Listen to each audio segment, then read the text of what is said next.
Hey guys, welcome back to the channel. This is story about what if Naruto humiliates Kakashi part 1. Before I start, please do support for more amazing content and comments for part 2. Do consider to subscribe my channel and share my video to your friends and check out the description as well. Let's start the video. Naruto ran as fast as his little legs could carry him. He hoped he could escape the mob at least until someone helped him. But today the mob never grew smaller. Instead it grew bigger. Why? Why is it always me? Why do they hurt me? I didn't hurt anyone. Inside Naruto, the great Kyuubi chuckled darkly. Long have I suffered imprisonment by this foolish mortal. Soon I will be free again. As for you human scum, you won't die. Oh no. I have a much harsher fate for you. Hee hee hee. Finally Naruto was cornered in dead end, and the mob approached. Naruto considered himself lucky to pass out after being tortured only for 1 hour. Inside Naruto's mind. Huh? Where am I? Am I dead? No, foolish Nigen. You are not. Soon though you will wish you were. What? Who are you? Asked the trembling Naruto after seeing these huge, bloodthirst-filled eyes. Me? Ha ha ha, Nigen, you amuse me. You must be stupider than I thought. I am the mighty Kyuubi no Kitsune. What? That's impossible. Yondaime killed you. Ha ha ha, fool. As if a mere Nigen like him could stop me. He merely sealed me in you. Look at the seal, fool. Thanks to these fools I am finally breaking free. Oh, don't look so terrified. You won't die. I won't? Of course not. That would be kind of me. No, you won't die. Instead I will consume your soul and make you watch as I destroy everything you hold dear. No. I won't let it happen. As if you can avoid it, fool. I am a demon lord. The demon lord. Defeating a child like you will be easy. Now feel my fury. Kyuubi lashed out through the seal, hitting Naruto and sending him crashing into a wall. Ha ha ha, see, foolish child. Neither in the material nor in the mental world can you defeat me. Even in your own mind. It hurts so much. Why do I suffer so much? Why can't I? Naruto then saw 4 figures appear before him. Iruka stepped out and said, try your best, Naruto. Reminding him of the time he first taught him how to mold chakra. Tsuchi and Ayame stepped forth and said, come on, Naruto-kun. Don't be afraid. You'll do great. Encouraging him like that first day he told them he was going to the ninja academy. Last stepped out Sarutobi, and smiling gently said, don't give up, Naruto-kun. I believe in you. Smoking his pipe as he consoled Naruto after he failed an exam. Naruto looked at his precious people and remembered all they had done for him. All the strength they had given him, and resolve finally started showing in his eyes. Ha ha ha ha, foolish human. What can you do? I will devour you and destroy everything. I will especially torture that foolish old man and the daughter of the ramen shop you love so much. You will see their torture. I will annihilate everything you hold dear. No. I will not give up. Because this is my ninja way. So fuck you, stupid fox. You want to fight? By Kami you'll get one. Yelled Naruto. Suddenly the world around them changed. Gone was the sewer. Now they stood on top of a mountain surrounded by lightning. Kyuubi watched surprised at this change. He didn't expect this. Naruto on the other hand remembered what a man named Inoichi once told him. So da. Kore wa or no kokoro no nakada. Kono basho no kami wa or da. That's it. This place is inside my mind. I am the god of this place. Or was Zeta Karamin? Or was Zet Makin? Or wa omio Taosu? Yelled Naruto. I will not give up. I will not lose. I will defeat you. Ha, foolish human, what do you think you can do? Said Kyuubi, still not understanding what Naruto learned. Simple, you stupid fox. In this place he is God. In this place everything is possible if he so desires, said a new voice as a man appeared. He had a jounin vest, golden hair and bright blue eyes. He looked like an older, more mature version of Naruto with a flame-styled cloak on. Hello, Naruto. In case you didn't recognize me, I am Minato Namikaze, the Yondaime Hokage. We'll talk more later. Now beat up that stupid fox. Okay. Come on, fox. Let's fight, shouted Naruto as he grew in size and created a sword made of light on his hand. Demon and child clashed and tore at each other. Again and again Kyuubi tore into Naruto, but he could kill the child. It slowly dawned to him that he had failed. He could have easily escaped, but his pride demanded he punish the impudent child, and after initiating such a fight there was no way to back off. It was all or nothing. And in the end he got nothing. After the titanic battle ended, Naruto started absorbing the Kyuubi. Yandere rushed to his side. Well done, Naruto. Or should I say son? Sarutobi never told you, but you are my son and you have made me proud. Not only by defeating the demon, but also staying pure against these maddened villagers. I never wished it to come to this, my son. I thought they'd see you as a hero. As for why the old man never told you, it was to protect you from my enemies. Sigh, my time is running out, son. I am glad to have seen you. Me too, Dad. Thanks for the vote of confidence, said Naruto, and hugged his dad. Suddenly Naruto fell on his knees, gasping. Son! What's wrong? Too much. The Kyuubi's power is too much. I can't control it. Argh. No, son, hang on. It's okay, Dad. I think I need the fox back. Don't worry, you'll see. After all, I am God here. Light shone and Kyuubi was restored. What? What happened? Simple, Kyuubi. I still need you. Your power is too much for me to contain. Not now, not ever. Your knowledge and memories alone would have made me mad. So I brought you back. Now here's the deal, Fox. You will no longer be filled with bloodlust. You will retain your previous existence, and shall from now on guard me and my children. You will teach and guide them through a life filled with kindness. You will give them your chakra and protect them. In return, you will not die unless there is no other child of mine alive. As Naruto spoke, his words were engraved into the Kyuubi's soul. Kyuubi lost his bloodlust. He now was connected with Naruto, and saw and felt the world through him. Thus the Lord of Demons felt something new, compassion and kindness in its purest forms. I don't have much of a choice now, do I? Nevertheless, I accept. I can't get out even if I wanted to. Good to know, Kyuubi. Yoroshiku, pleased to work with you. Heck, kid, can you do something about this place? I prefer it to the damn sewer, but I'd rather have a forest. And some game to hunt. Maybe a vixen or 3. In return, I'll give you a gift. Why not? Here you go. And the world changed again into a lush forest with a lake. Small game ran around and a female fox stepped forward. Ah, thanks, Kit. Here's the gift, a summoning scroll from my demon clan. Sign it, but don't summon them without thought. While some of them are nice, many of them are like my old self and may not obey you. Thanks me if you need something else. Since we're partners now, I'll take care of you, you know. So, Dad, it's been nice to meet you, even though I'm kinda angry at the whole deal, but I'll deal with it. That's my son. For what it's worth, son, I'm sorry. But I had no other choice. Besides, who else would I trust other than my own son? Said the Yandere as he ruffled Naruto's hair. Of course, Kyuubi couldn't help but in a barely audible whisper, "Ugh, so cute, I'm gonna puke." Of course, the two blondes heard him and laughed it off. Naruto hugged his dad one last time before Yandere disappeared into nothingness. Kid, I think it's time to wake up. I'll make a mental link so we can talk easier. Oh, and you know you were kind of stupid before, right? And had crappy control? Well, that was kind of my doing. Even the seal couldn't completely hold me back. So I messed up with you in order to make you weak. Then you'd have to call on my power and maybe set me free. But since our last fight proved I can't get out ever, might as well make it as comfortable as possible. Anyway, I'll restore your mind to its previous state and repair your control. There's also something else. Due to the chakra that was unleashed, your physical body was changed. To what degree I don't know yet. We'll have to check it out after you wake up. Off you go now, Kit. Thanks, Q. See you later, eh? And Naruto woke up to a plain white room, lying on a bed. An eye drop was hanging on his arm. In front of him sat a sleeping Irika, watching over the child he so much cared for. Naruto slowly regained movement of his arms and looked around. He checked his body, trying to find the alterations Kyuubi mentioned. Mentally he called to the fox. Hey furball, there's nothing wrong with me. Or so it seems. Figured anything on your side? No, Kit. But something's certainly different. Better sleep while I take a closer look. I'll tell you in the morning if I find out. Okay. Back to sleep, I guess. And Naruto dozed off to sleep again. Naruto woke up early in the morning, still on the hospital bed. Wakey Q. So did you find anything? A few things really well. You know my chakra is poisonous to humans, right? Well, you might have developed a resistance to it with me sealed inside and all, but it's not immunity. Now the problem is that my chakra has destabilized your DNA.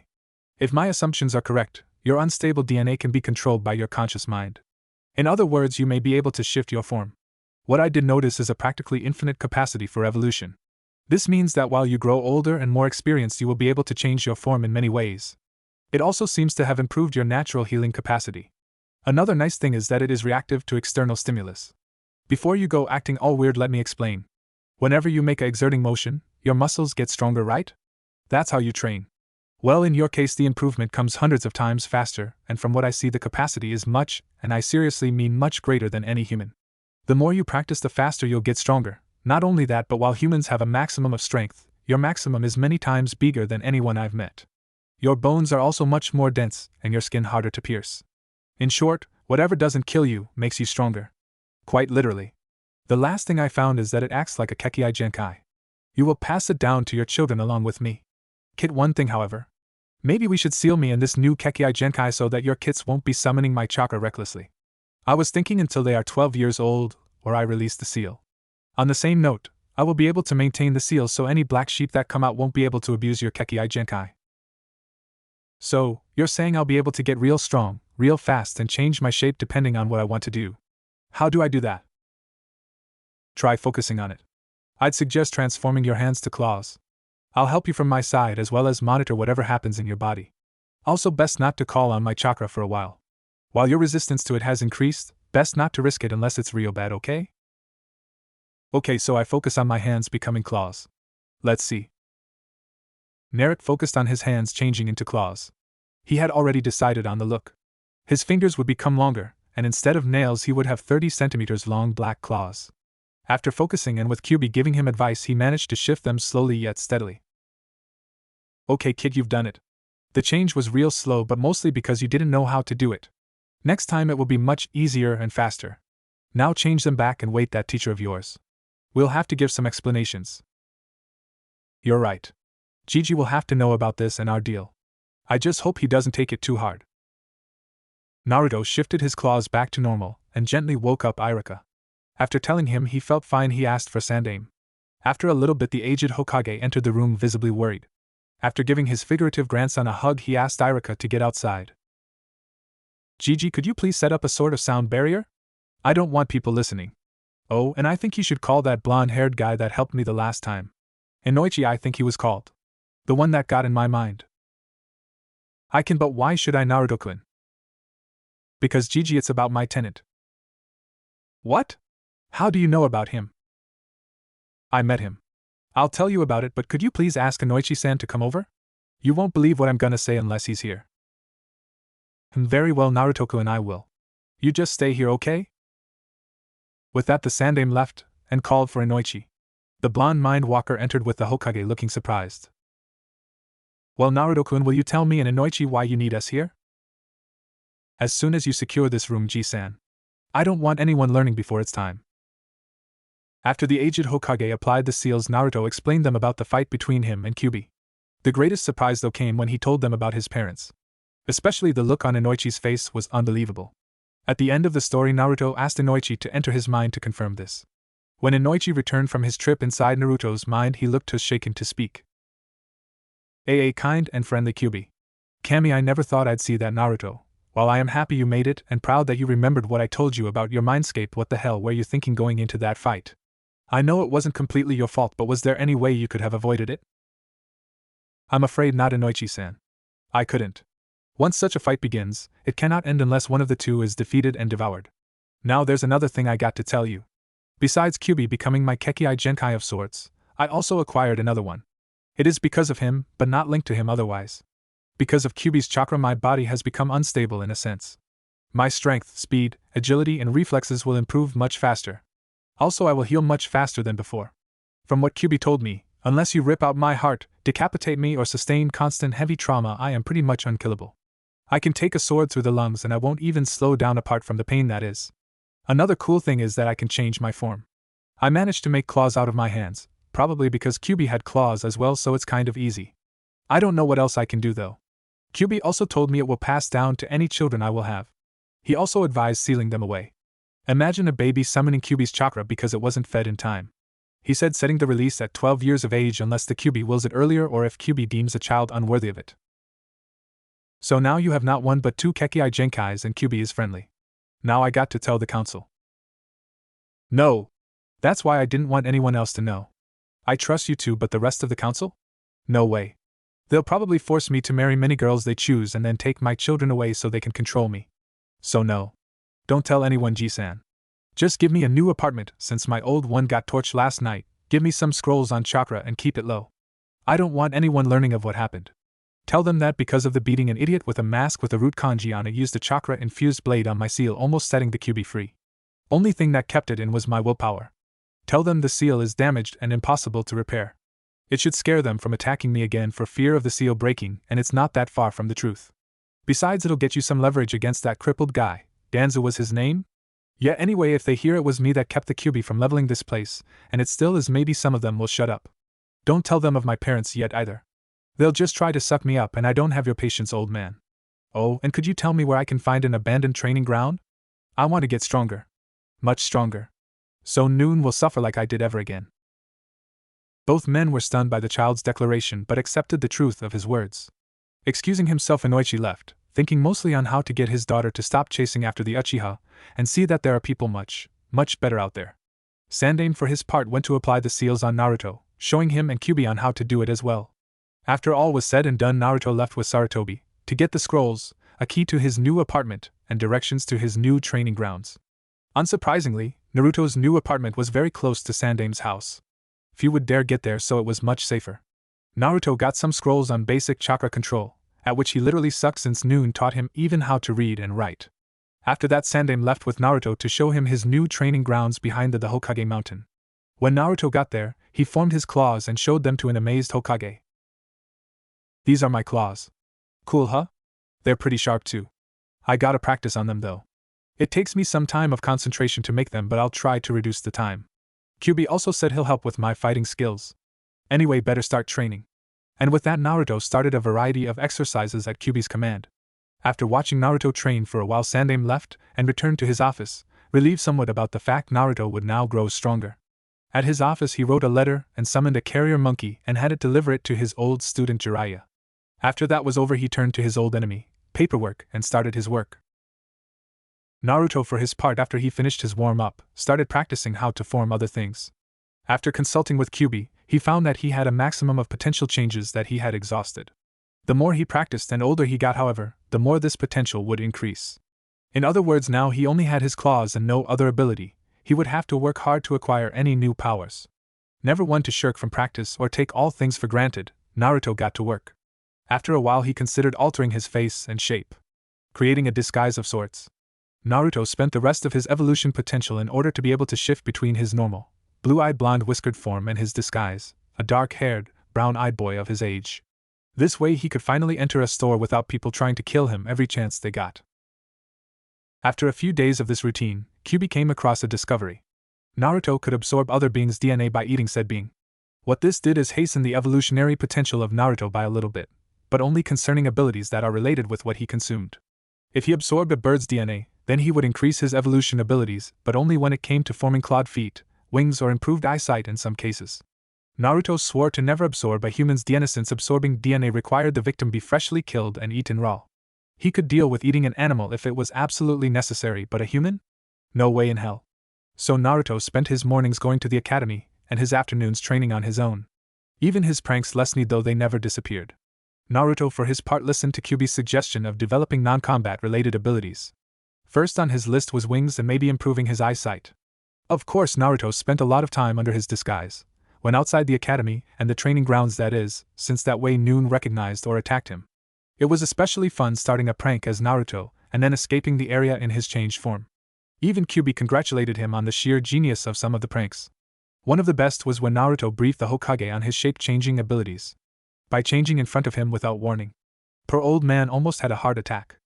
After being put at ease by the fact that Kyubi was constantly monitoring Naruto's body for adverse effects, however, he relaxed a bit. Naruto also changed his wardrobe. Now he wore either black and red, as they were Kyubi's main colors, or black and dark orange. Retaining his previous exuberant behavior, he started picking on people in front of their eyes. One of his favorites was Mizuki. When he tried using genjutsu on him one day, Mizuki applied a genjutsu seal on Naruto's paper when he handed them. After Naruto saw through it with Kyubi's help, he laughed loudly, drawing Irika's and Mizuki's attention. After being asked what was wrong, Naruto spoke. Impressive, Mizuki-sensei. You've placed a genjutsu seal on my test. Obviously you want to test my alertness in expecting the impossible, correct? I mean, who could ever expect a genjutsu on a test? Well done, Mizuki-sensei. I almost fell for that. Great exercise too. I will request this become part of your teaching so we remain on our toes. Such a great idea. Of course, Mizuki was seething inside while he tried his best not to attack the insolent boy and instead congratulated Naruto for seeing through his ruse. Iruka, on the other hand, was surprised and asked Naruto about, getting a reply of if you can trick your friends you can trick anyone, and that's what he did. Some asked Naruto how he improved so much, so fast, to which he answered, deception is a shinobi's best friend. I had deceived you as being an idiot when I'm anything back. Didn't any of you consider the possibility of me holding back? Much like Shino does. My real level is much higher than any of you, I simply chose to hide it for a while. Now, however, due to certain events I have stopped holding back. This is the real me. Take it or leave it. Ja-ne. Before jumping on the rooftops, leaving many wondering just who Naruto really was. Overall, Naruto's life was great and was improving. And he loved it. Almost 5 years have passed since the fateful day when Naruto acquired his new powers. He never stopped training either his bloodline or his ninja skills. Thanks to Kyuubi, he was able to not only keep up with everyone else but to also surpass them. You see, even though Kyuubi did fix the intentional mess he made of Naruto's chakra coils, Naruto still had inordinate amounts of chakra in him, making his control his greatest weakness. Thanks to Kyuubi, however, he managed to learn tree walking and water walking in order to help. His genjutsu skills still sucked, though it was pretty damn hard to get him under an illusion, thanks to Kyuubi's interference. His ninjutsu also were rather low compared to clan members, since Kyuubi never used chakra for ninjutsu. He preferred direct chakra manipulation, which however was impossible with human chakra. Naruto's bloodline had also improved, now having acquired 3 new powers. His favorite was his ability to create bat's wings from his back, allowing him to glide for short distances, even though Kyuubi said it was a matter of time before he evolved them again and gained true flight.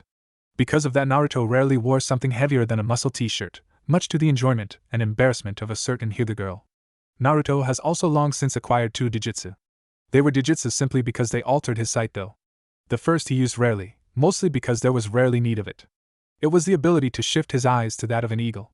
Even though colors became duller this way, his eyesight increased dramatically, acquiring a sort of telescopic vision when he focused on something.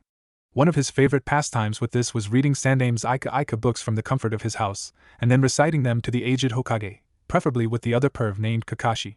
This has also led to more than a couple of beatings for the poor perv by Anko, since she believed he was teaching a kid such perverse literature. Naruto's other Dijitsu was thermal sight, allowing him to see through walls, which was more than a bit helpful for someone as paranoid as Naruto. During his time at the academy, he pretty much held back on everything except taijutsu. Why? Because the Uchiha was constantly challenging him, and getting promptly beaten to the ground. For once not even Kyuubi could answer Naruto's question of if Sasuke was a gay masochist. Of course, when Naruto expressed this out loud, it took all of Kyuubi's healing capabilities for Naruto to not die at the hands of fangirls. In his off time, Naruto liked flying above Konoha. He's gliding really, but with the strength he has in jumps it takes so long to land again that it seems like flight, watching the busy streets. This habit of his started a couple of years ago. Flashback 2 years and 3 months ago. Naruto was thrilled. He had finally acquired his thermal vision. Currently he was out for a stroll along the roofs. Since the buildings were warm, even though it was currently night, he could easily look around him. Meanwhile, Anko was stumbling home after getting drunk with her friend Kurenai. That is until some hands shot out of the shadows and grabbed her, pulling her in a small alleyway. The person that grabbed her violently struck her head on the wall, further dizzying the drunk jounin. Then he threw her on the wall before a male voice spoke. Well, if it isn't the loyal snake bitch. And she calls herself a Konoha shinobi. You're just a servant of that traitor Orochimaru. Today you'll die, bitch, and we'll be heroes. But not before we have some fun with you. It would be such a waste to not enjoy this body of yours. Ha ha. The man that proceeded to try and rip off her clothes keyword tried. Because no sooner had he taken a step forth when a small shadow landed in front of him. From the little moonlight that fell on the figure, it had golden blonde hair and striking blue eyes. Eyes that held such fury and hate that the would-be rapist involuntarily took a step back. It was obvious that it was a kid, but these eyes were as cold as mountains peak in winter and as hard as diamonds. Naruto rarely felt angry. Even when he was beaten as a kid, he wasn't really angry. He was mostly sad or scared. But now he was angry. Emotions not felt for a long time surfaced. Fury, wrath, the likes of which he never thought he had burst forth. Memories of the beatings and hate he had suffered flashed through his mind's eye. Even Kyuubi inside of him called for the blood of these animals. Naruto, almost without realizing it, called forth his claws. For what you were going to perform there is only one punishment. Death. and in a flash Naruto charged the men. Their leader didn't realize exactly why he felt so much pain in his lungs, until he noticed that the child's claws had ripped open his torso, pretty much ripping his lungs and intestines out with them. As he fell, he could only mumble the only thought he had in his mind. D-demon. This word more than adequately described Naruto's visage to the others.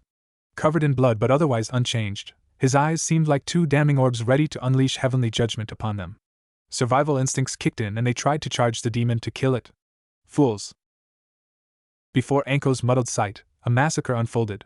Naruto, with all the grace of a fox, jumped, dodged, parried and weaved through the men's blows.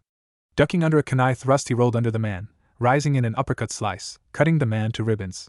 Turning around, he used his left hand to parry a pipe before stabbing its owner through the heart.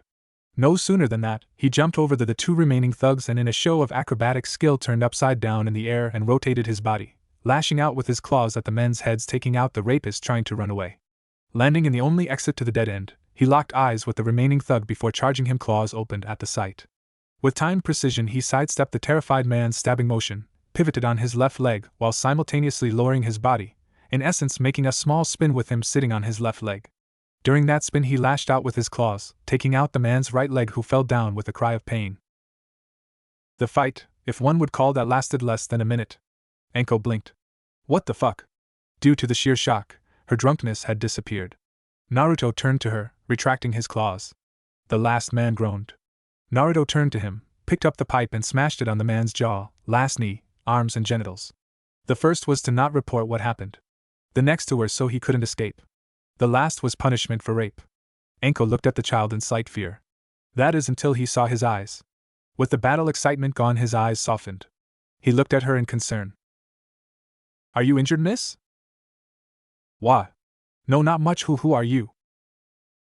Konoha's resident demon brat, miss. Let me tie this bastard up so he doesn't bleed to death, and I'll take you to the hospital. Naruto then took off the man's shirt and tied up the wound. Needless to say, he wasn't very kind in his treatment. Turning to the downed Anko, who was slowly trying to get up, he offered his hand. Come on, miss. Hospital awaits. It's not miss. It's Anko. Midarashi Anko. Remember it, brat. Okay, Anko-san. Let's go. Picking her bridal style, he took off, leaving Anko staring at the raw strength he seemed to possess. After landing safely in front of the hospital, he took her inside, where she was admitted. It was then she found out his name was Uzumaki Naruto. It was later that night that Sandaime visited her and explained her some things, though, that she understood who he was. As for Naruto, after taking an ANBU to secure the wounded man and clear the site of the massacre, he went home. Only then did he allow the full extent of what he did sink in. Naruto wept for hours for his lost innocence, but thankfully he had Kyubi to help him deal with it. Sarutobi, though, did visit him at some point to give him a human perspective on the matter of killing. Flashback end. Ever since that day, Naruto found a new friend in Anko who visited him sometimes and helped him train. Both outcasts by the people they tried to protect, found a friend in each other. Apart from Sandaime, she was the only person to know the extent of Naruto's powers. She also told him of Kurenai's dream of making a scouting team. It was a few weeks before the final exams. Naruto had little problems apart from the stupid bunch Shinjutsu. Thanks to Kyubi, it was clear as to why he had trouble, though he didn't know how to correct it, as he never used ninjutsu of any kind. Naruto was now on his way to Sandaime's office. He wanted to know where he would be placed. As soon as he got there under his disguise, which he had named Yuryu, he got past the secretary and entered the aged Hokage's office. Ohio, Hokage-sama. Can I speak to you in private? Of course, Yuryu-kun. Umbu. Leave us alone. With that, he placed a sound barrier in the room before continuing, well now Naruto-kun, what is it? You see, Gigi, I was wondering what team I would be placed at. Thanks to Anko, I found out some things. I was thinking of placing you in Kakashi's squad. He will have the Uchiha, and the highest scoring Kunoichi. Yeah, well, I am not going in a squad with the emo prick. If you put me there, I'll kill him. I don't care what the council says, I'm not going there. But Kakashi is Yandaime's student. Surely he will teach you a lot. Maybe. But probably not. The council has too much power, Gigi. Besides, I know how lazy he is. No, I'd rather have another teacher. And I know just who. Is that so, Naruto-kun? And why should I, the Hokage, listen to an academy student like you? Sandaime, of course, had every intention of listening to Naruto, but he also liked prodding him in conversations. Kami knew he was one of the very, Very few people in Konoha that could actually hold an intelligent conversation. Between Dan's schemes and the council's retardedness, the aged man took every chance he got at some serious conversation. Because first of all, I won't work with the Uchiha. I have no rivalry with him because I know I'm better. It will be a one-sided rivalry and simply hold us both back. Second, I know who the top-scoring kunoichi is. She's Haruno Sakura, a dead weight, a fangirl. She will do nothing and expect me or Sasuke to save her, and knowing Sasuke, it will be me risking life and limb for my teammates. Sorry, but I can't do that. Not only that, but because she is a fangirl, she will always follow the Uchiha's commands. Not to mention she hates me for some reason. Every time I try talking to her, as a sign of kindness, she tries to hit me. So no, that team is no good for me. However, I know one team I would fit in. Kurenai's team.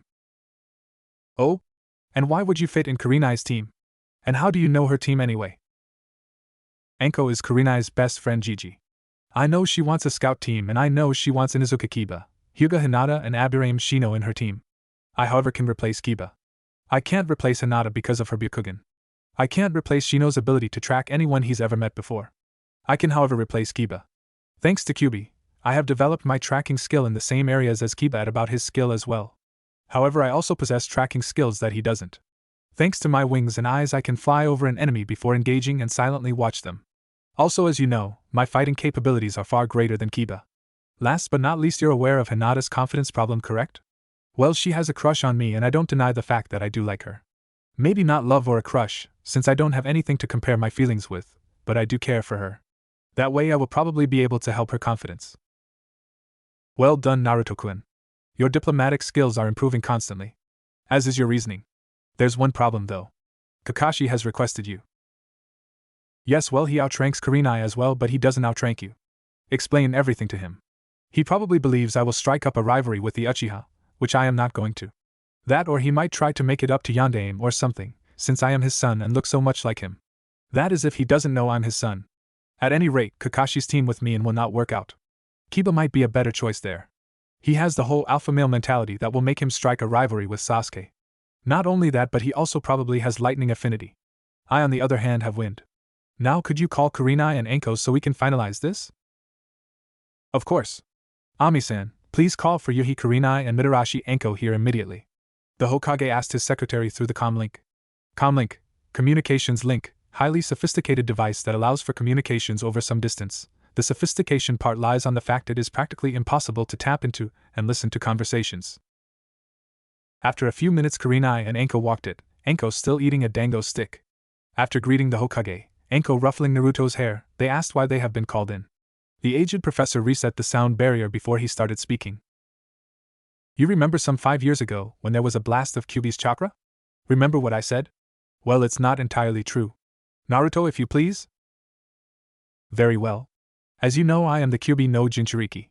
In my gut was stuck the demon that tried to level Konohagakure and was sealed there by the Yondaime Hokage, Namikaze Minato. Now here's what happened that day. Like all my birthdays, I was running from a mob. This time, however, they seemed pretty determined. They tortured me for about an hour before a rude operative stabbed me on the seal with a chakra-infused blade. Now the seal is very powerful, but also very delicate. In doing so, the idiot unleashed Kyubi. Now, in all honesty, we all could be dead. Hell, we should be. Kyubi could have gotten free. What happened though is that he didn't want to leave immediately. No, instead he wanted to torture me by devouring my soul. Thus he started a fight in my mindscape. If he won, I'd be absorbed in him for all eternity, and watch as he performed unspeakable acts upon those I cared for. However, for all his might, Kyubi miscalculated one small thing. We were in my mindscape, my world, my rules. In my mind I'm God. Thanks to the beatings, Yamanaka Inoichi-san has mind-walked me a lot of times. During those times he taught me a few things. Things I used to defeat the Kyubi. Now when the Kyubi got out, another fascinating thing happened. You see, Yondaime had sealed a sort of clone inside of me, to be activated if the seal ever broke in order to repair it. When the Kyubi came out, he appeared. After the battle was over and I won, I started absorbing the Kyubi's power, taking it as my own. At that time, Yondaime revealed to me one secret. He told me of my parentage. I won't reveal it yet, as I'm not supposed to know. Anyway, after a point the Kyubi's power became too much. It is a king of all demons. The knowledge he possessed in over 10,000 years of existence would wipe my mind. His power, unable to be held back, would level all of Hai no Kuni. Then his power would enter a random animal and Kyubi would be reborn. With the newfound power though, I prevented it. I brought back the Kyubi and reformed him. I erased his hatred and bloodlust and tied him to my blood. Kyubi still exists, but as a sensei to me. A friend I have inside. Thanks to him most genjutsu don't work. I assure you he's quite friendly, more like a grumpier version of Irika sensei. Being tied to my blood made him sort of my Keki Eigenkai. All my children will house the Kyubi and will be able to draw power from him. Of course I have placed a number of seals on his power, so taking his power is impossible. Also, as long as more than one of my clan is alive, no one will be able to take Kyubi away, and that's only one of the benefits of my clan. However, I gained something else as well that day. Kyubi's Yuki is poison. However, since I had him in me, have developed some resistance to it. However, it made my DNA unstable but under mental control. In other words, amongst other stuff, I can change my body at will. For example, my disguise Yuri Naruto shifted to his disguise, enjoyed Kurenai's shocked look before shifting back. I can also form claws as Enko here knows and have developed 2 Dijitsu. The first grants me the eagle's sight, while the second allows me to see warmth. Also thanks to Kyubi I am as capable as any Inuzuka of following a scent. Now the reason you were called here is simple. I want to get in your squad, Kurenai-san. I am as capable a tracker as Kiba, have 2 unprecedented bloodlines, can adapt to just about any circumstance, have more chakra, combat capability, and last but not least, since Hinata has a crush on me, I can help her get over her confidence issues. Okay, Enko, is he telling the truth? Stammered a shocked Kurenai. Yup. Brat's right. He don't look so freak, Nai-chan. You haven't seen half of the stuff he can do. Kid's awesome, I tell ya. Yeah, but what about Kakashi? This time Sandame interrupted. Kakashi might outrank you both and Naruto-kun, but I outrank him. If you agree, I can get Naruto-kun in your squad, replacing Kiba. Very well then. Naruto-san, what else can you do? Apart from my disguise, I can form claws, wings that as of now only allow me to glide, and I possess increased strength, speed and stamina. As of now? What do you mean? You see, my bloodline is kind of unique. It is an evolutionary bloodline. I have a certain potential. The more I train in it, the greater said potential. I can then spend it to acquire said powers. The more drastic a change, the higher it costs. For example, my claws are much more expensive than my disguise. Kyubi believes that soon I'll have true flight. Now at best I can expend large amounts of wind chakra to keep me flying. I see, but why my squad? Kakashi is older, more experienced, and was taught by Yandame himself. And he's also a pervert, a lazy ass, and constantly late. No.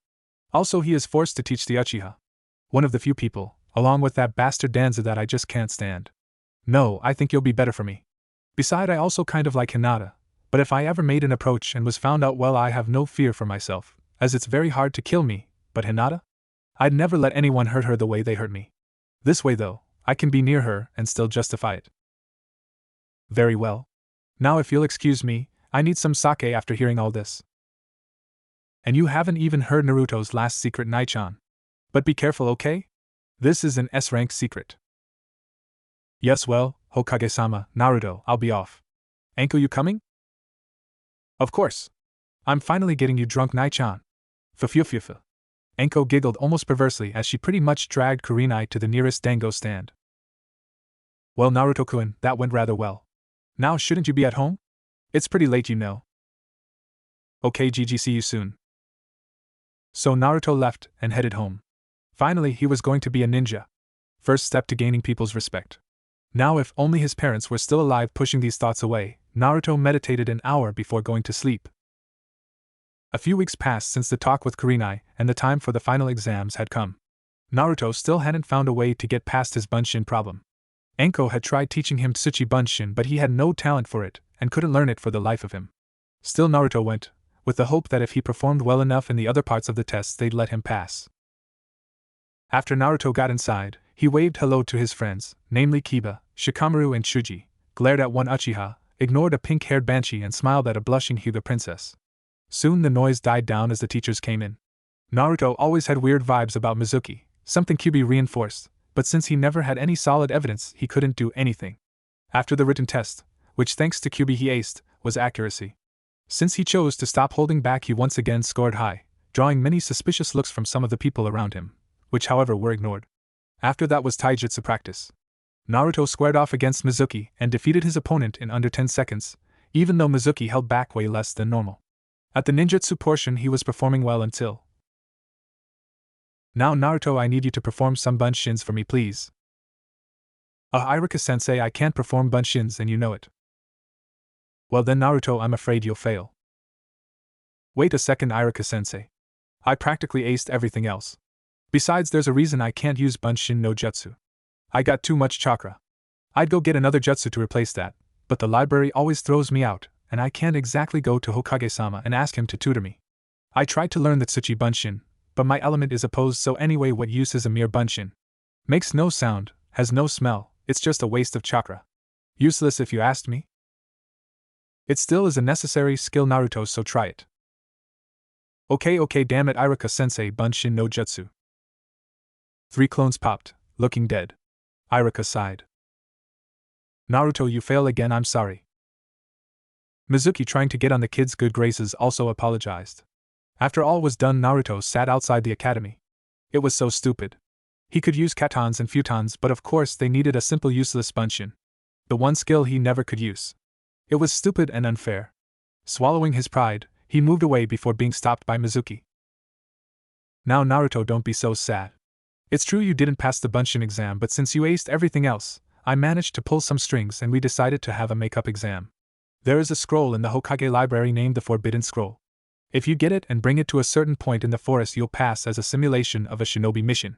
You'll be showing that you don't actually need the jutsu, and still be just as effective. So do you want to take it? Naruto saw the man for who he really was. A traitor. There was no such test or Sandaime would already have had him pass it. However, just an academy student's word against a seasoned chunin? Who except Gigi would believe him? So he had to catch him in the act. Quickly agreeing, Naruto went to Sandaime to tell him what would go on. The day passed and night fell. Naruto, using his thermal sight, evaded the guards inside the compound and snatched the scroll. He knew they wouldn't try too much, but it had to be realistic. Naruto ran to the woods when Kyuubi's voice echoed in his head. Hey Kit. Since you have the scroll, how about learning one of the jutsu inside? They are bound to be strong, and you'll need a strong jutsu to fight that traitor off. Even as you are, you won't beat him easily. He's not a chunin for nothing. That and his chakra seems strange, corrupted in a way. He also always held back a lot. Better learn a jutsu and be safe rather than draw on my chakra. Since you've never needed it, we don't know what will happen if you do. It could kill everyone if it goes out of control. You're right, Q. Besides, it'll prove to everyone I'm really capable and not some dead last. Naruto came to a clearing, sat down and started reading. He read the first jutsu on the scroll, Kage Bunshin. It was an impressive jutsu, no control was needed, just a lot of chakra, and Naruto knew he had tons of it.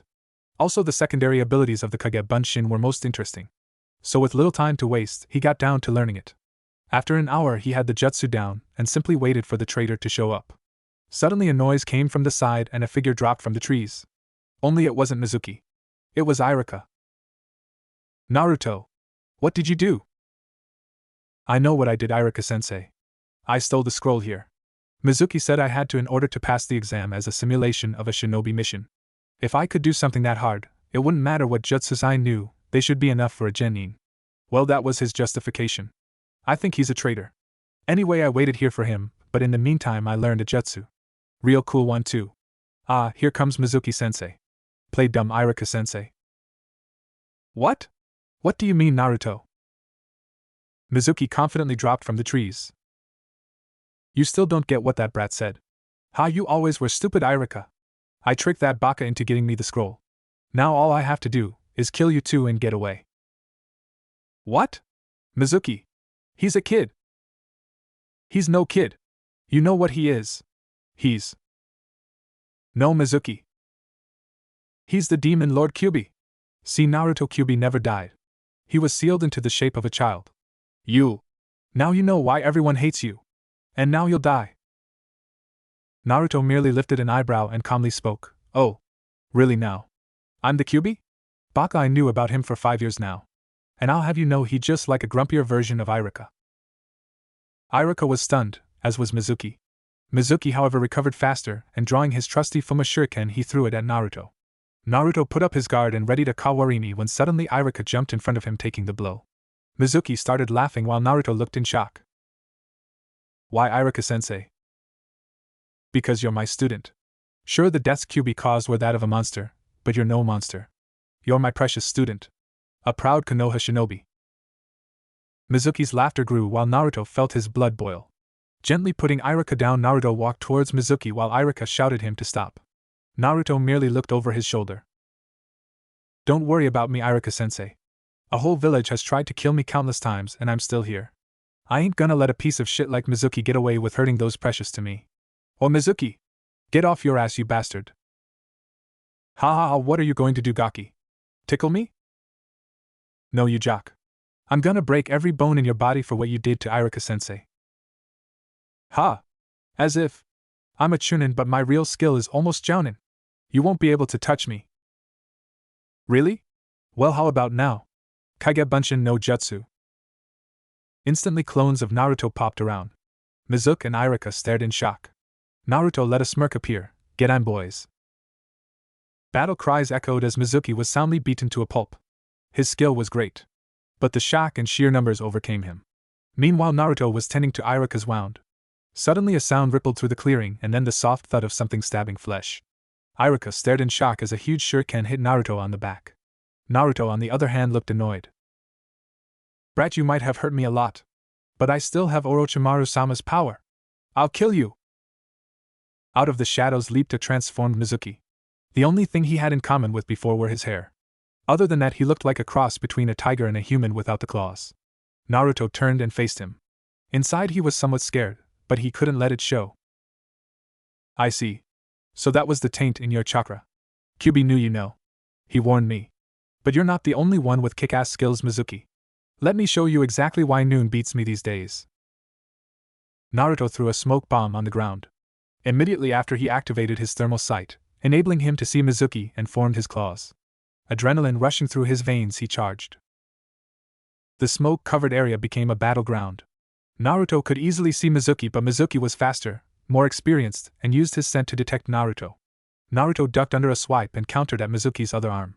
Using the pain, he leaped forth, using his enemy as a springboard, and leaped into the air. Quickly twisting his body and extending his arms, he became a twister of claws, cutting Mizuki a couple of times before he ducked it. None of the blows were dangerous, except for one that struck over the eyebrow. Mizuki grabbed Naruto by the chest and threw him on a tree. Naruto twisted his body and used the tree as a springboard before launching himself forward, one claw extended, the other cocked back in case he missed. This time he struck true and was rewarded with a cry of pain. Dropping on a handstand, he spun around quickly, knocking Mizuki back with his amazing, for his age, strength. Mizuki charged again, angrier every second since, even with his added speed, couldn't kill the demon brat. Naruto, jumping from his handstand, landed on his feet, sidestepped a wild swipe, ducked a second, parried a third, and with his parrying left hand he grabbed Mizuki's hand before bringing his right claw in a swipe and cutting the hand off. Mizuki screamed in pain and stumbled back. Seeing his chance, Naruto readied himself and charged. Mizuki swiped in front of him, but Naruto rolled underneath, twisted around, and with his claws cut the muscles and tendons behind Mizuki's legs. Continuing his spin, Naruto used his left claw to strike at Mizuki's spine, while his right hand followed with a powerful punch in Mizuki's temple. Finally, the beastified traitor fell unconscious, the pain, shock, blood loss, and drug catching up. Naruto disengaged his claws and saw the cloud had almost vanished. Iruka stared in shock. His old friend was a traitor to Orochimaru and tried to kill him. Then the dead last used an advanced Bunshin jutsu and beat him. When the traitor came back stronger and deformed, the same dead last fought Mizuki, a chunin bordering to jounin in skill, inside a smoked area. Once again, the worst student in the academy was victorious. He couldn't help but wonder who was this kid. Nevertheless, Iruka was proud of his student. He fought for all the right reasons. Naruto slowly approached his sensei. Iruka-sensei, I'm sorry, but I had no choice but to fight him and possibly kill him. There is a reason I used the smoke bomb, but Sandaime knows about it, so don't worry. Anyway, if you're alright, I'd like to treat the traitor's wounds if he's still alive. After all, the interrogation team will have a lot of questions to ask him. Iruka nodded while Naruto used as much first aid he knew to help Mizuki survive. Enko would certainly have some fun with that traitor. Slowly, Iruka came upon the barely breathing body of his former friend. He gasped when he saw the vicious wounds Naruto had inflicted. Mizuki would never be anything more than a cripple now. Even if somehow he got free, he'd still be worth nothing. Suddenly, ANBU started emerging. Immediately, they got the traitor away as the aged Hokage appeared. Naruto picked up the scroll, kneeled to the Hokage, and handed it over. So, Naruto-kun, how was your mission? It went well, Hokage-sama. I defeated the traitor and disabled him. The scroll is safe, and now I have the one shinobi skill I never could grasp. Now, if you would excuse me. Of course, Naruto-kun. Here's your Hitaite. I'll return the scroll personally. Go get some rest. You've earned it. Naruto nodded and left to go home for a shower and sleep. Iruka, on the other hand, looked insane. Hokage-sama, if you excuse me, what did you mean about a mission? Naruto-kun realized Mizuki's intentions and came right into my office. I gave him a B-rank mission to trick and arrest Mizuki red-handed. Before you ask, yes, I know of Naruto-kun's real level as well as the weapons he used to defeat the traitor, and I assure you he's perfectly fine. If it would ease your mind, call it a Keki Igenkai in your heart. Regardless of what happened, Naruto-kun is still Naruto-kun, the same boy you met in the academy. He simply held back so as to not draw attention. Also, what occurred here is an S-rank secret and will not be repeated. If anyone asks, Mizuki never changed his form and Naruto's clones defeated him. Now I believe you have to go to the hospital and then get some rest, right? Hi, Hokage-sama. The next day Naruto showed up in the academy, his black Hitaite worn proudly on his head. Ignoring the looks of surprise, he waved to IHS friends and sat down next to Hinata, who promptly went red and nearly fainted. Naruto finished her by smiling kindly at her. After she fainted, Naruto chuckled, with Kyubi making gagging noises at the cuteness of the whole deal. After waiting for the teacher to enter, Naruto gently woke up Hinata, who almost fainted once again by the contact. After Iruka came in, he congratulated everyone that had passed with his annual and well-practiced speech. A speech that was interrupted by a screeching banshee asking why Naruto was here since he had failed. Naruto just smiled at her before shocking his class. Because Haruno, my failure in the last test, was simply an act. Something I used to capture a Chunin-ranked traitor in a B-ranked mission. In other words, I was promoted by Hokage-sama and ordered to fail. So be silent. Is that true, Iruka-sensei? And why would Naruto Baka take on the mission? It's obvious Sasuke-kun would do a much better job then. Because you banshee the mission required for someone to fail. Or are you stupid and blind as well as ignorant? If your oh-so-precious Sasuke-kun failed, the mission would have failed since it would make no sense. I, on the other hand, was perfect. I hid all of my potential and let short-sighted fools like you see only what I wanted you to see. And if you're wondering, I solo took down a Jounin-ranked shinobi. Iruka-sensei can confirm it since he was there. Ha! I knew it! You had Iruka-sensei fight for you while you hid like the dead lass you are. Haruno Sakura. Be silent or I will fail you. Now, as Naruto said, I was there. However, I was careless, and was injured at the spine before the start of the battle. Naruto not only defended me, but he also protected the village treasure Forbidden Scroll, learned a B-ranked jutsu and defeated an enemy that would have made short work of me. So sit down now. Oh Naruto, I forgot to thank you last night with what went on. Want to go for ramen later? My treat. Sure, Iruka-sensei. After I meet my team though.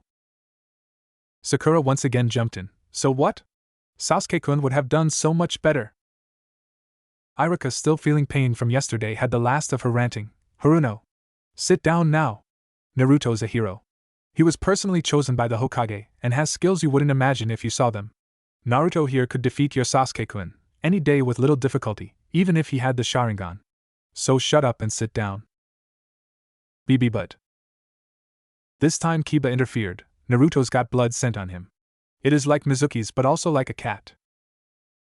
Naruto corrected him, tiger to be exact. But yeah, the traitor was Mizuki. Sai blood scent is so darn hard to remove once it dries on your skin anyway. Iruka-sensei, how about we ignore the banshee and friends and go to team placements? Yes, well, team 1 is. After 5 minutes or so, team 7 will be Uchiha Sasuke, Haruno Sakura girlish squeal and Inuzuka Kiba sound of head hitting a desk under Hatake Kakashi. Team 8 will be Uzumaki Naruto, Hyuga Hinata soft thud as Hinata fainted from excitement, and Aburame Shino under Yuhi Kurinai. Team 9 is still in circulation. Team 10 is Yamanaka Ino, Nara Shikamaru and Akimichi Tsuji under Saratobi Asuma. After finishing the placements, Iruka left the class. Naruto, on the other hand, offered his condolences to Kiba and went off to meet his team. Sasuke brooded while Sakura repeatedly screeched her victory over Ino. Kyubi inside Naruto's mind wanted to get out and kill Sakura. He might not be evil anymore, but he had sensitive ears and her screeching was too much. Naruto mercifully sent chakra to his ears, not to improve his hearing but to dampen it, getting repeated thanks from the Demon Lord. Some time later Kurinai walked in, drawing the attention of every male except our resident brooder, and after introducing herself she took her team to a dango stand to get to know each other. So now that we're all here, how about we introduce ourselves to each other? I'll start. My name is Yuhi Kurinai, a new jounin. I like genjutsu, drinking tea and spending time with my friends. I dislike arrogant people, sexists, and perverts. In the near future, I want to make you a powerful infiltration scouting squad and later on maybe have a family. How about you, Blondie? Started Kurenai after they had ordered their food and drinks. Alright, I'm Uzumaki Naruto. I like pranks, jokes, spending time with my friends, ramen, and training. I dislike arrogant fools, people who judge before getting to know someone, and people who just won't change their opinions no matter how retarded they are. My dreams for the future? Earning Konoha's respect and becoming a powerful shinobi so I can protect what is precious to me. Maybe revive my clan later on, but that's in the far future. I am Aburaim Shino. My likes are insects, and looking for new kinds of insects.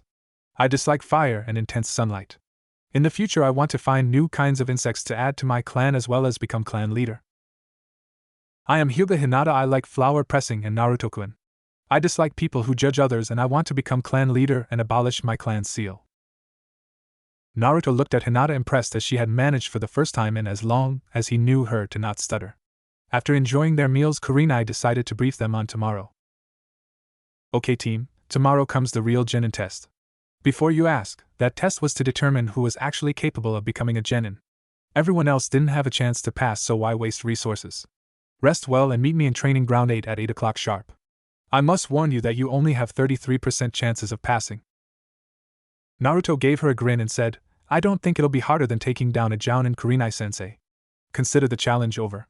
No matter what you throw at us, we'll overcome it. I suggest getting some rest yourself because we're not going to make it easy on you. Before you leave, however, can I have a word with you? Sure, Naruto, come with me. Going to the side, Naruto addressed his future sensei, Kurenai-sensei. I have also seen it proper to warn you that I have acquired yet another scouting skill yesterday. I learned the Kage Bunshin in the hour it took Irika to find me. See why I insisted in coming to your squad instead of Kakashi's? My Kage Bunshin will have every ability I do as well as think independently and transfer me any knowledge of their actions. Last thing I wanted to talk to you about, Kyubi is the maker of the genjutsu art, so I asked him for a couple of genjutsu. He gave me the details, as much as he could, but since he never used hand seals, that's something you'll have to work on. Regardless if I pass or not, I'll ask Kyubi to help you on your genjutsu. Also tomorrow I probably won't fight you all out. Yesterday I could fight all out because Irika couldn't see thanks to a smoke bomb, but I don't want my teammates knowing about my skills if they are not going to be on my team. I trust them both, but years of getting the snot beaten out of me as well as a few nasty backstabs have made me paranoid. Just so you're prepared though, it doesn't mean I'm useless. Kyubi and Anko have both trained me to the ground. Don't be too surprised, okay? Hi Naruto-kun. Don't worry about me. Now go back to your team and save your energy. I see. Well, see you tomorrow, sensei. Kurenai then left the team alone as Naruto went back to them. Okay guy and girl, I think I found some things about tomorrow. By her stance and words, tomorrow we'll be fighting against her in some form or other. She's famous for her genjutsu, so we're in luck. Hinata, you got your Byakugan. Shino, you have your bugs. They're immune to genjutsu, right? I remember you saying it at a point. And lastly, I can constantly expel chakra from my body to form a sort of armor against genjutsu. That, and I have some abilities I haven't shown in class. Kurenai-sensei knows about them, but I hope she'll forget them in the heat of battle. That is true, Naruto-san.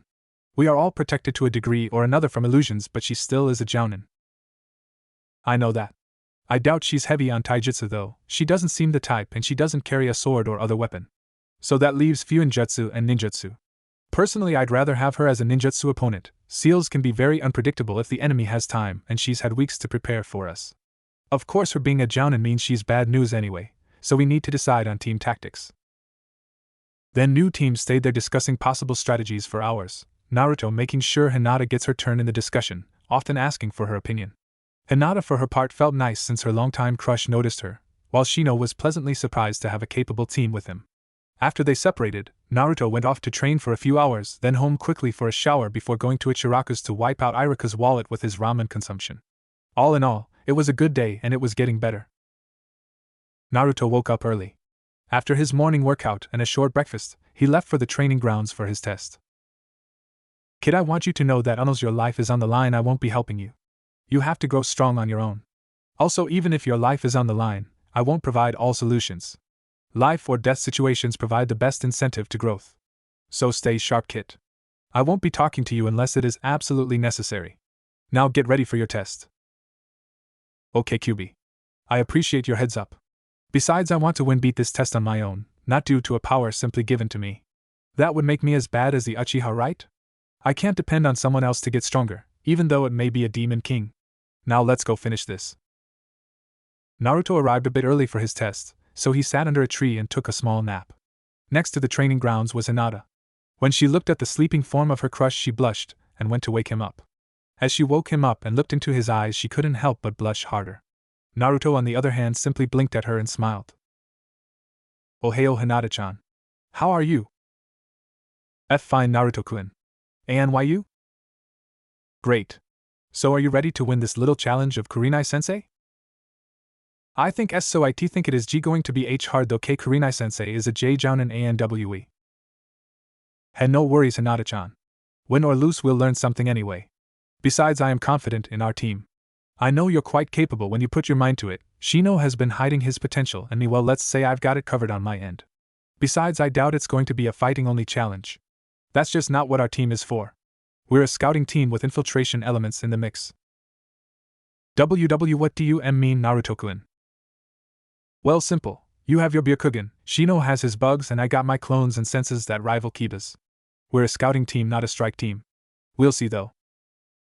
Ayano, what do you mean, Naruto-kun? Why, you couldn't use Bunshin's, right? Yes, I couldn't. The night I graduated though, I learned in B-rank Kinjutsu called Kage Bunshin. Material clones made of raw chakra, much more costly than normal, and they are capable of independent thought. What's cool though is that whatever a clone learns, I learn as well. Helps a lot with training. Besides, I couldn't make normal clones because I had too much chakra, but Kage Bunshin requires no such thing as maximum chakra. The more the better really, so it's perfect for me. Anyway, Shino seems to be close. Let's greet him and get ready. Indeed, Shino was close, and after a greeting, they got ready for their sensei. After a bit of waiting, Kurenai walked to the training grounds. Okay, teammate, it's time to start your test. Simply put, you'll have to find me, retrieve this scroll, and either neutralize me or keep it safe. Now get ready. With these words, Kurenai simply dissolved into flower petals. In the meantime, the Real Kurenai watched them and started working her genjutsu. They were all naturally resistant to it in one way or another, but all defenses had their cracks, and she had found theirs. Softly mouthing her techniques, she sent wave upon wave of subtle chakra, inducing them into a multi-layered genjutsu. Time to see if this team was good enough. No team member felt the chakra waves, as they were too subtle for any of them to notice. The team blinked a few times before looking at each other and nodding. Okay, she's probably far away now. That was probably a genjutsu anyway. Hinata, would you be as kind to search for her? Hi, Naruto-kun. With a hand seal and a command Byakugan, Hinata activated her Dijitsu and started looking for Kurenai. I'm sorry, but I can't find her, Gomenasai. Ma, don't worry, Hinata-chan, she's a jounin, so finding her shouldn't be easy. Even as Naruto spoke, Hinata could hear a barely audible whisper coming from Shino's direction. Worthless, the simple word that hurt her so much scared Hinata. What if everyone thought of her so little? She was worthless after all. She was weak and never could maintain the untouchable visage her Otosama could project. She was weak, maybe she should just quit and… Interrupting her thoughts, Naruto spoke, well, if you can't use your eyes, use your nose, eh? Alright, let's see. Chakra rushed through Naruto's nose, enhancing his abilities. Awareness rushed through his mind. He could smell people that were there days ago, what Shino had for breakfast, even a couple of his bugs on him and Hinata. Naruto closed his eyes and focused. After that, he smiled. She's a jounin, alright. She's hiding her scent real well. Sorry, I can't help much here. Too many scents confuse me. Shino, is there anything you can do? Shino merely nodded once before he let his Kakai bugs out to scout. It was then he heard a voice whisper freak coming from Naruto's direction. Shino tensed. While most thought the Abdurrahim were emotionless, they were merely very good at hiding their emotions. The very reason they were wearing these coats and glasses were in order to mesh as much as possible with people that couldn't understand them. Shino despaired after hearing that word, the word everyone had for him while he was a kid.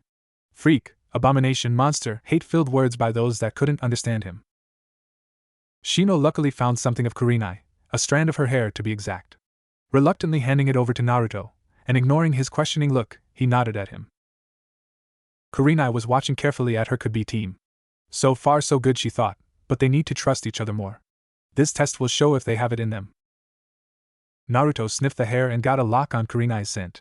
With a wave, he started following her trail, team following him. As he jumped from tree to tree, he thought he heard a female voice whisper monster. Naruto almost fell from the tree, thinking that Hinata, kind and gentle Hinata of all people, would think of him like that. Then again, everyone else did. Everyone hated him, No one acknowledged him, no one comforted him, no one cared for him. Steeling his heart, trying his darndest to ignore the pain he was in, he moved forward. Meanwhile, QB was laughing in his cage. What a great way to use one's skills. Maybe taking on an apprentice of sorts wasn't so unreal a choice. After closing in on Kurenai's position, Naruto turned to Hinata and nodded. Hinata got ready to activate her Jujutsu but was stunned when she saw the pain in Naruto's eyes. Before she could speak though, the world around her blurred. Same thing with Naruto and Shino. Caught in Kurenai's genjutsu, they saw their worst fears. Naruto was trapped in a dead end. Just like when he was a kid. He saw everyone's glares. Looks of hate and malice. They hated him. They despised him. He felt the despair, he felt the black abyss of loneliness rise up to swallow him whole as his loved people, Anko, Hinata, even Tucci and Ayam looked at him with hate. Demon, demon, they called, and they raised their hands to hit him. Smite him down like the demon he was. Perhaps he deserved this. Perhaps he was a demon. Something stirred in Naruto. Determination, stubbornly rising up, enveloping, comforting, strengthening him. He felt fury rise up inside. This was not real, this was a lie. How dare she? How dare she use this to curb his resistance? Anger mixed with determination. He drew upon his chakra.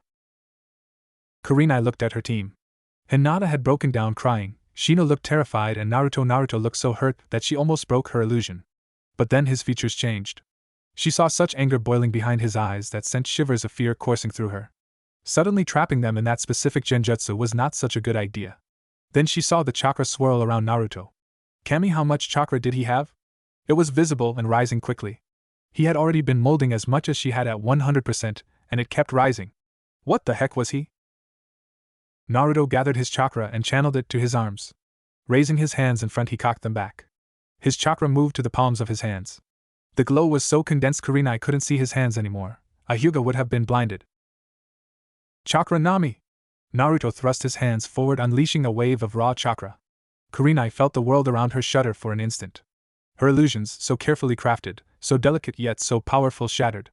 No one had ever overpowered them so completely before. Even Kakashi couldn't just shatter them like a mighty avalanche, completely destroying a mere person standing in front of it. She felt awed. Kami, she whispered. The chakra wave went on for 100 feet before finally losing power, and slowly Kurenai was too shocked to do anything but blink. Hinata and Shino, suddenly released from the genjutsu, saw Naruto, arms still extended forward, and Kurenai blinking at him. What surprised them though was the still swirling chakra of Naruto.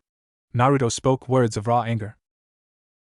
How dare you show that to me, you bitch, how dare you insult everything I care for, I will kill you, I'll kill you. Kurenai barely had any time to dodge as Naruto charged her with speeds most jounin would be hard-pressed to match. Carefully she tried to speak to Naruto, to apologize for whatever she had forced him to see. Naruto calmed down. It was a test, a mere illusion to see. You think I care? You are not scum, it would be insulting to scum. How dare you show that of all things? Hinata was officially scared. What could Naruto have seen that caused such a reaction? He always seemed so nice, so caring, so what could have forced such a reaction? Shino was taken aback. To his knowledge, Naruto was a carefree person, took everything lightly and laughed at the smallest thing. Yet this Naruto was nothing he would have expected out of the laughing blonde. Quickly he turned to Hinata and spoke carefully. Hinata-san, we must stop him. Try restraining him while I'll try to get Kurenai-sensei's scroll. We'll have to ask him about this behavior of his. I don't know if I see Shino-san, but I will try. Hinata ran to Naruto and took advantage of Naruto's enraged state to hit a couple of the pressure points on his hands to paralyze them. Naruto almost hit her with his other hand before he froze looking at her. Hinata? And Naruto-kun, I don't know what she showed you, but it can't be that bad. It is.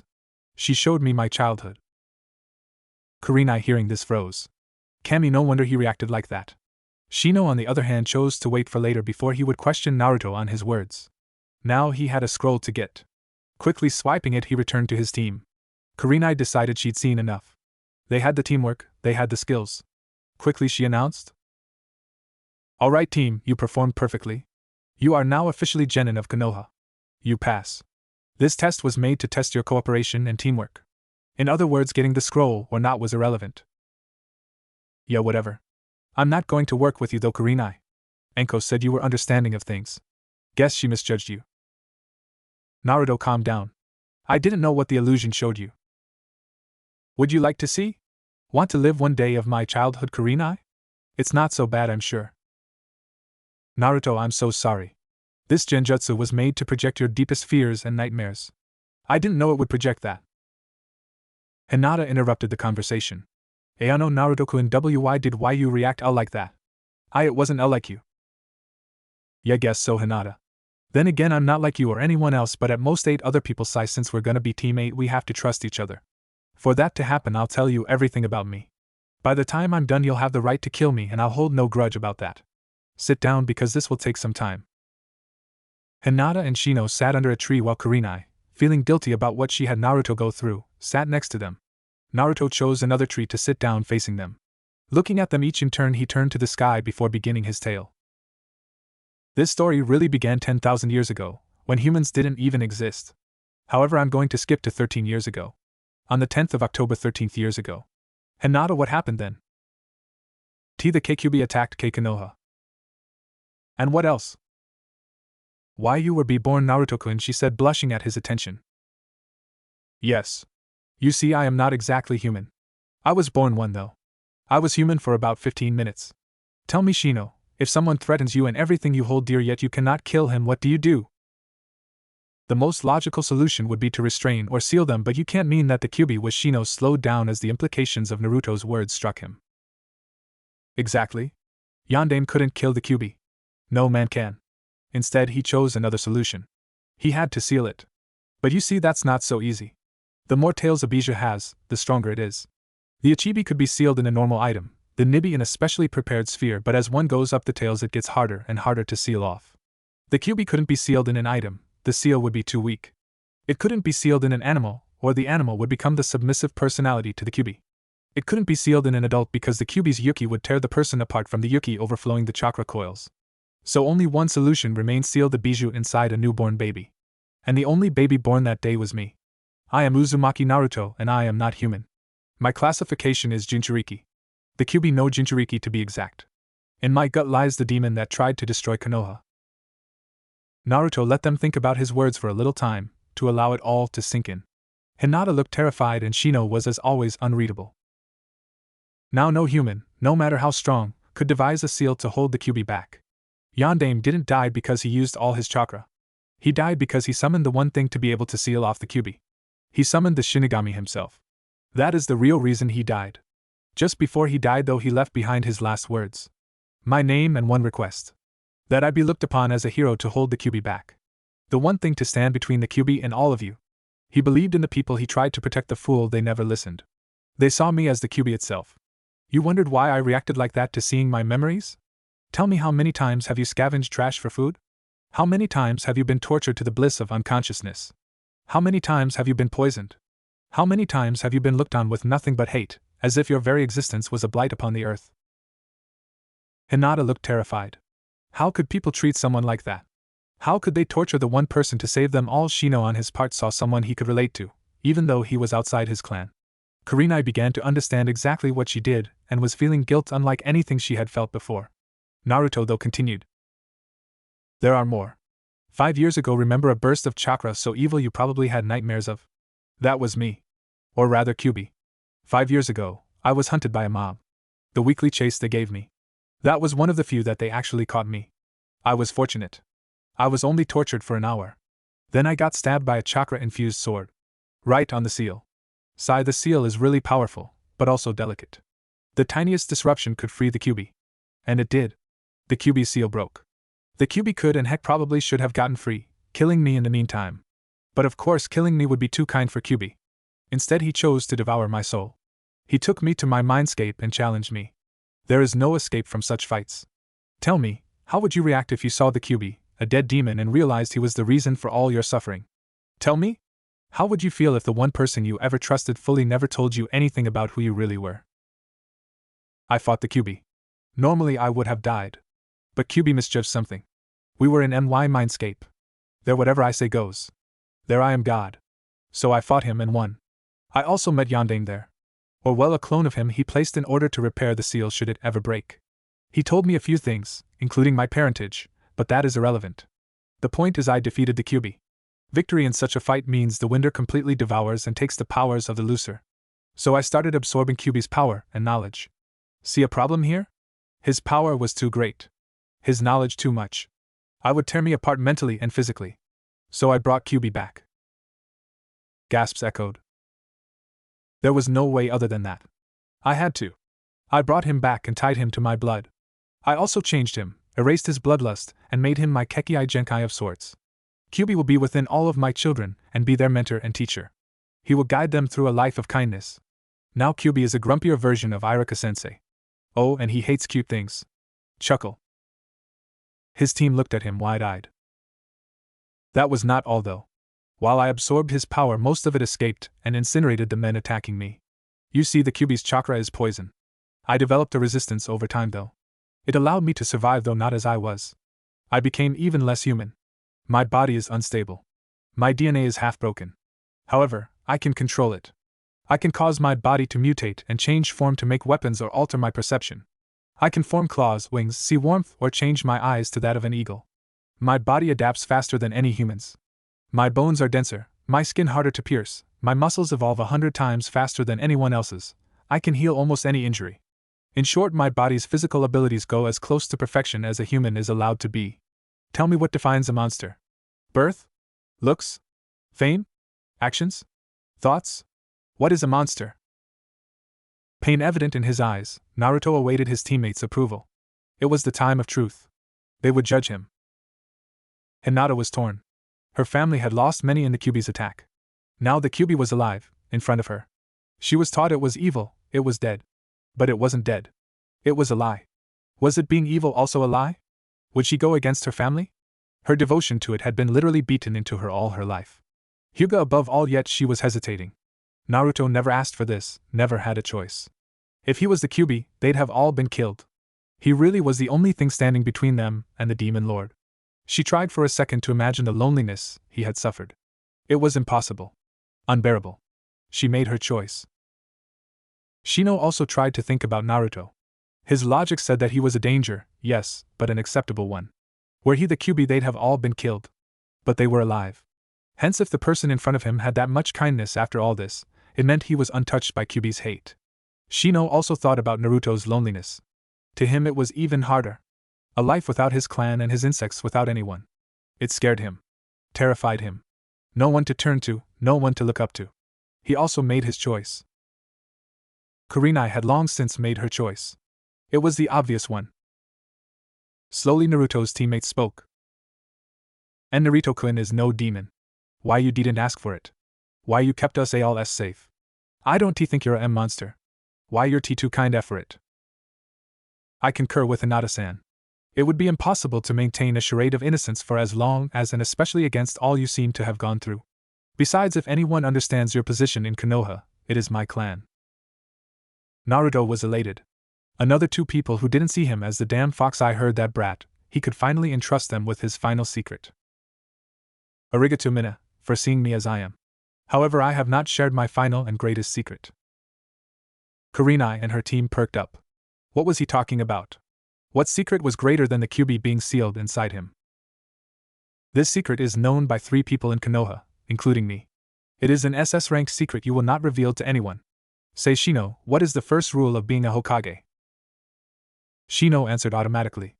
Do not send others on a mission you wouldn't go yourself. Wait, that means... Yup. Think about it. Would Yondaime ever trust that burden to just any random child? Kurenai's eyes widened as she caught up. TT, that means you're... Heck, come on Hinata-chan, you know better than anyone. Who do I look like? Here's a hint. You see him every day. Hinata was thinking hard before the answer hit her on the head. Naruto looked exactly like the Yondaime's face on the Hokage monument. It was impossible, yet it was true. And Naruto-kun is Yondaime-sama's son was all she got out before fainting. Naruto chuckled. She was so cute like that. Kurenai and Shino, I don't think I have to tell you about this, but you will not share anything that happened here with anyone else. Not even my parentage. If these retards don't treat me well, even if I'm an orphan, then they don't deserve my father's legacy. Shino nodded. Kurenai found the time to apologize to Naruto. Naruto, I want to apologize. I didn't know what I would have shown you. If I did, I would have chosen something else. Yes, you didn't. However, that does not excuse you from your actions. I do not forget or forgive that easily, Kurenai-san. But if you're wondering, I'll be fine. I've survived much worse. It will simply take some time. After a little while, Hinata woke up. After being told not to repeat anything she heard there, the team exchanged their secrets to bond together even more. Hinata was on the ground a second time at that time. She had finally found the courage to tell Naruto she liked him, only to be surprised by his answer. I know already, Hinata-chan. I like you too.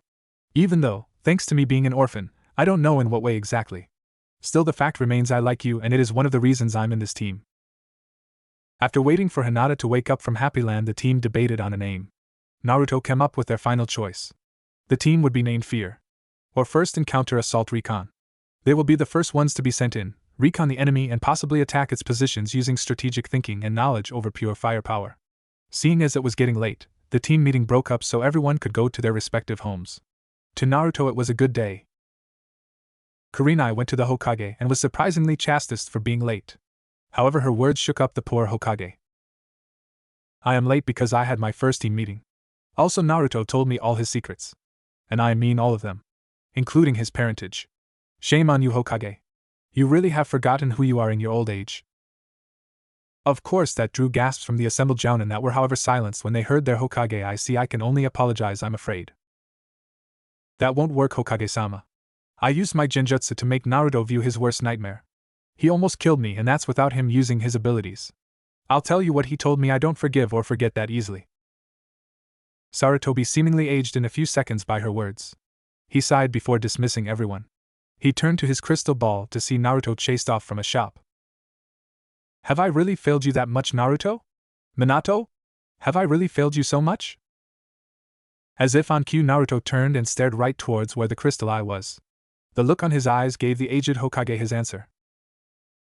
The next day found Team 8 at their training ground waiting for Naruto. When he arrived, he looked exhausted. Naruto, what's wrong? Didn't you sleep at night? Asked a concerned Kurenai, Hinata being too shy to speak and Shino silently nodding.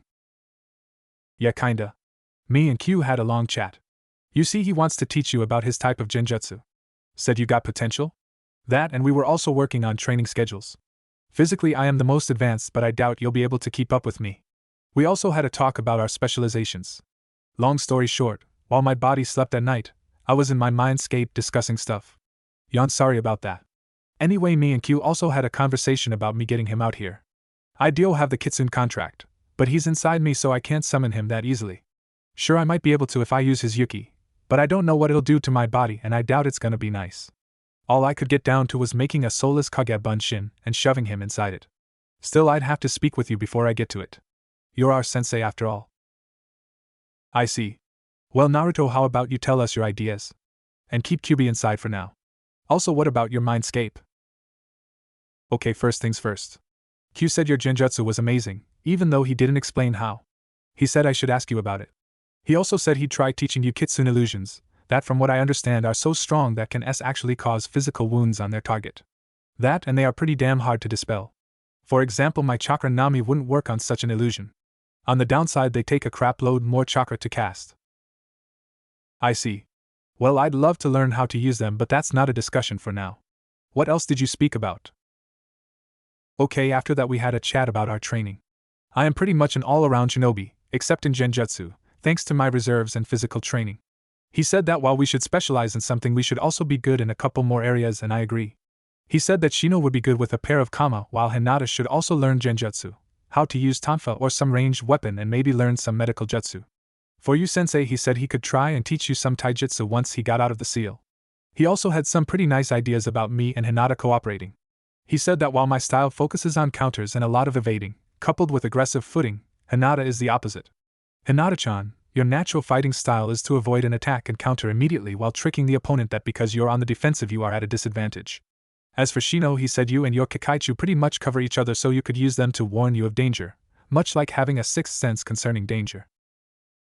I concur with Naruto-san's observations. I am however wondering what he meant by specializations, since his previous statements all but countered said point. After Kyubi spent some time explaining to Naruto what Shino had said, Naruto answered, because like it or not, nearly all shinobi focus on something. For example, I am good in taijutsu, ninjutsu and have started on fuinjutsu, but I'm most likely going to specialize on taijutsu. Even if you learn how to use kama, you will focus on your bug jutsu. It's just something to fall back on. Anyway, Kyubi said my specialties will probably lie in Rekken, close quarters combat and seals. Shino is Rekken, strategy and long-range assault. Hinata is Rekken, support and close quarters combat. Kurenai sensei is genjutsu and ninjutsu. This way we got all our bases covered. And Naruto-kun, what did you mean about why your mindscape? The mindscape is a representation of your mind. It takes a lot of meditation to get inside, but once you do, you understand a few things about yourself. It's a bit dangerous though. Ayano, what did you mean? Inside your mindscape lie all your memories, dreams and nightmares. If you're not careful and have had a bad life, you might get traumatized. It's also the place where mine and Kyubi's consciousness can meet. Mine used to be a dark damp sewer thanks to the beatings I had received. In my case it symbolized my lack of confidence and permeating sadness. Now it's a huge luscious forest with a lake and a small cave that hides my nightmares.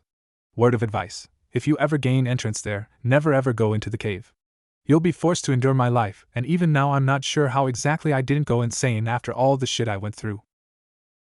Okay Naruto, now let's get down to the training regime. What did you have in mind?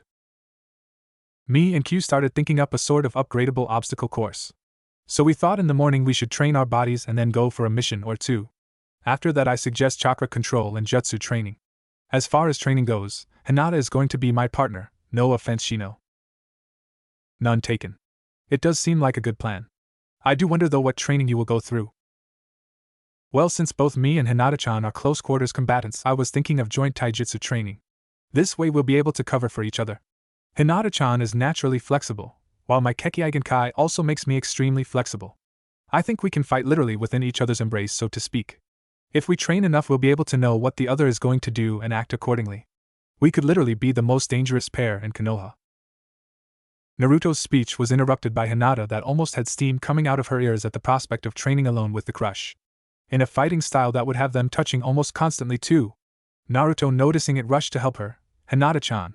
Even though I do admit that your constant blushing and stuttering make you look cute and innocent on top of your natural beauty, there is a limit. If you want to keep on being in this squad, you must act the part.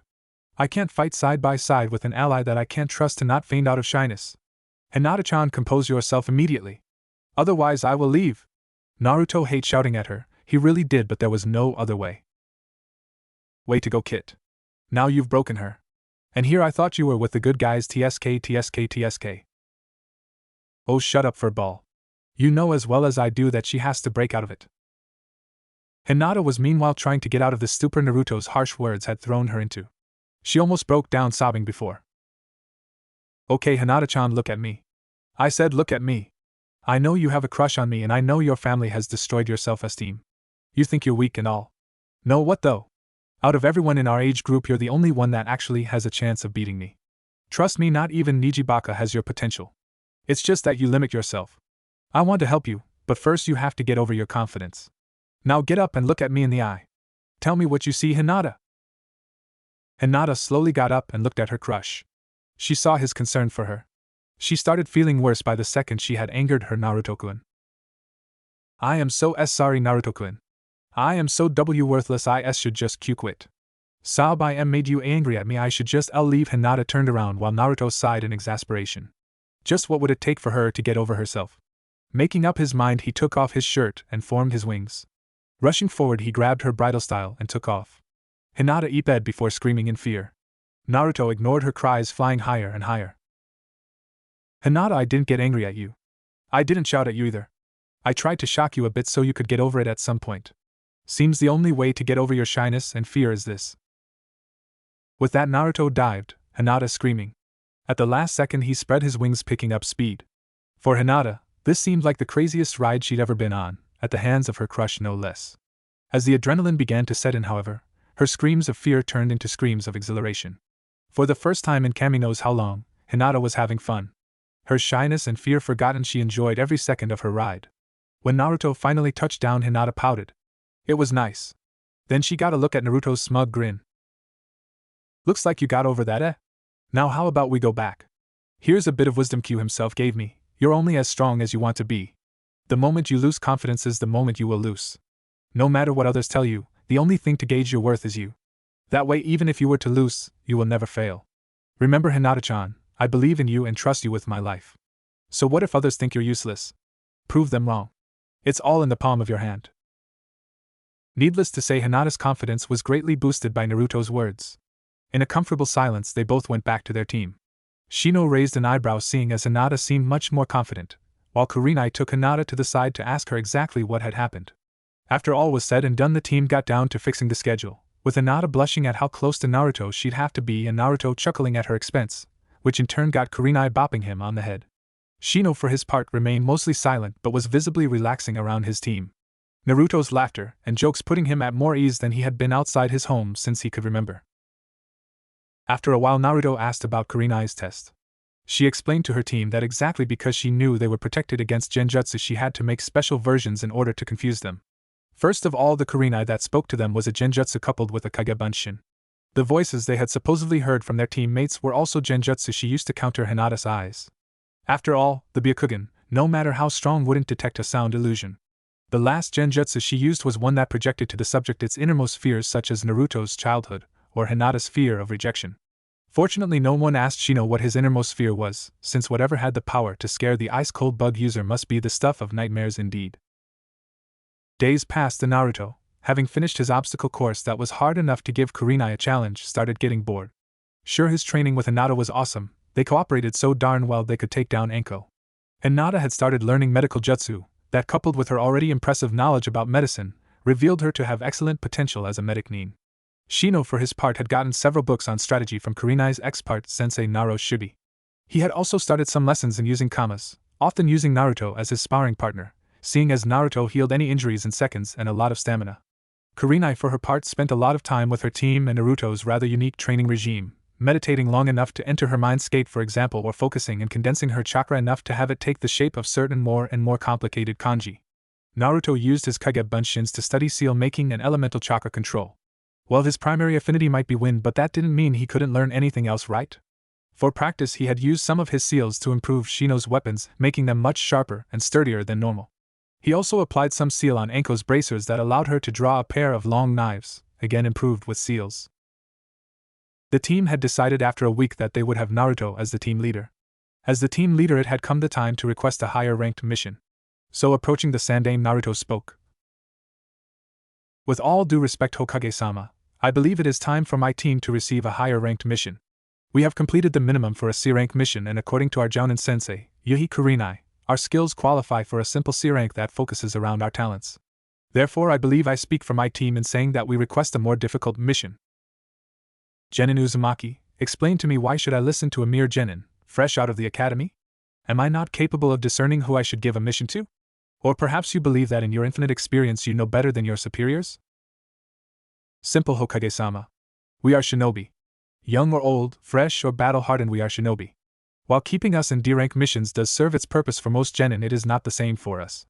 First of all, as shinobi, we are people of action, destined to face adversities.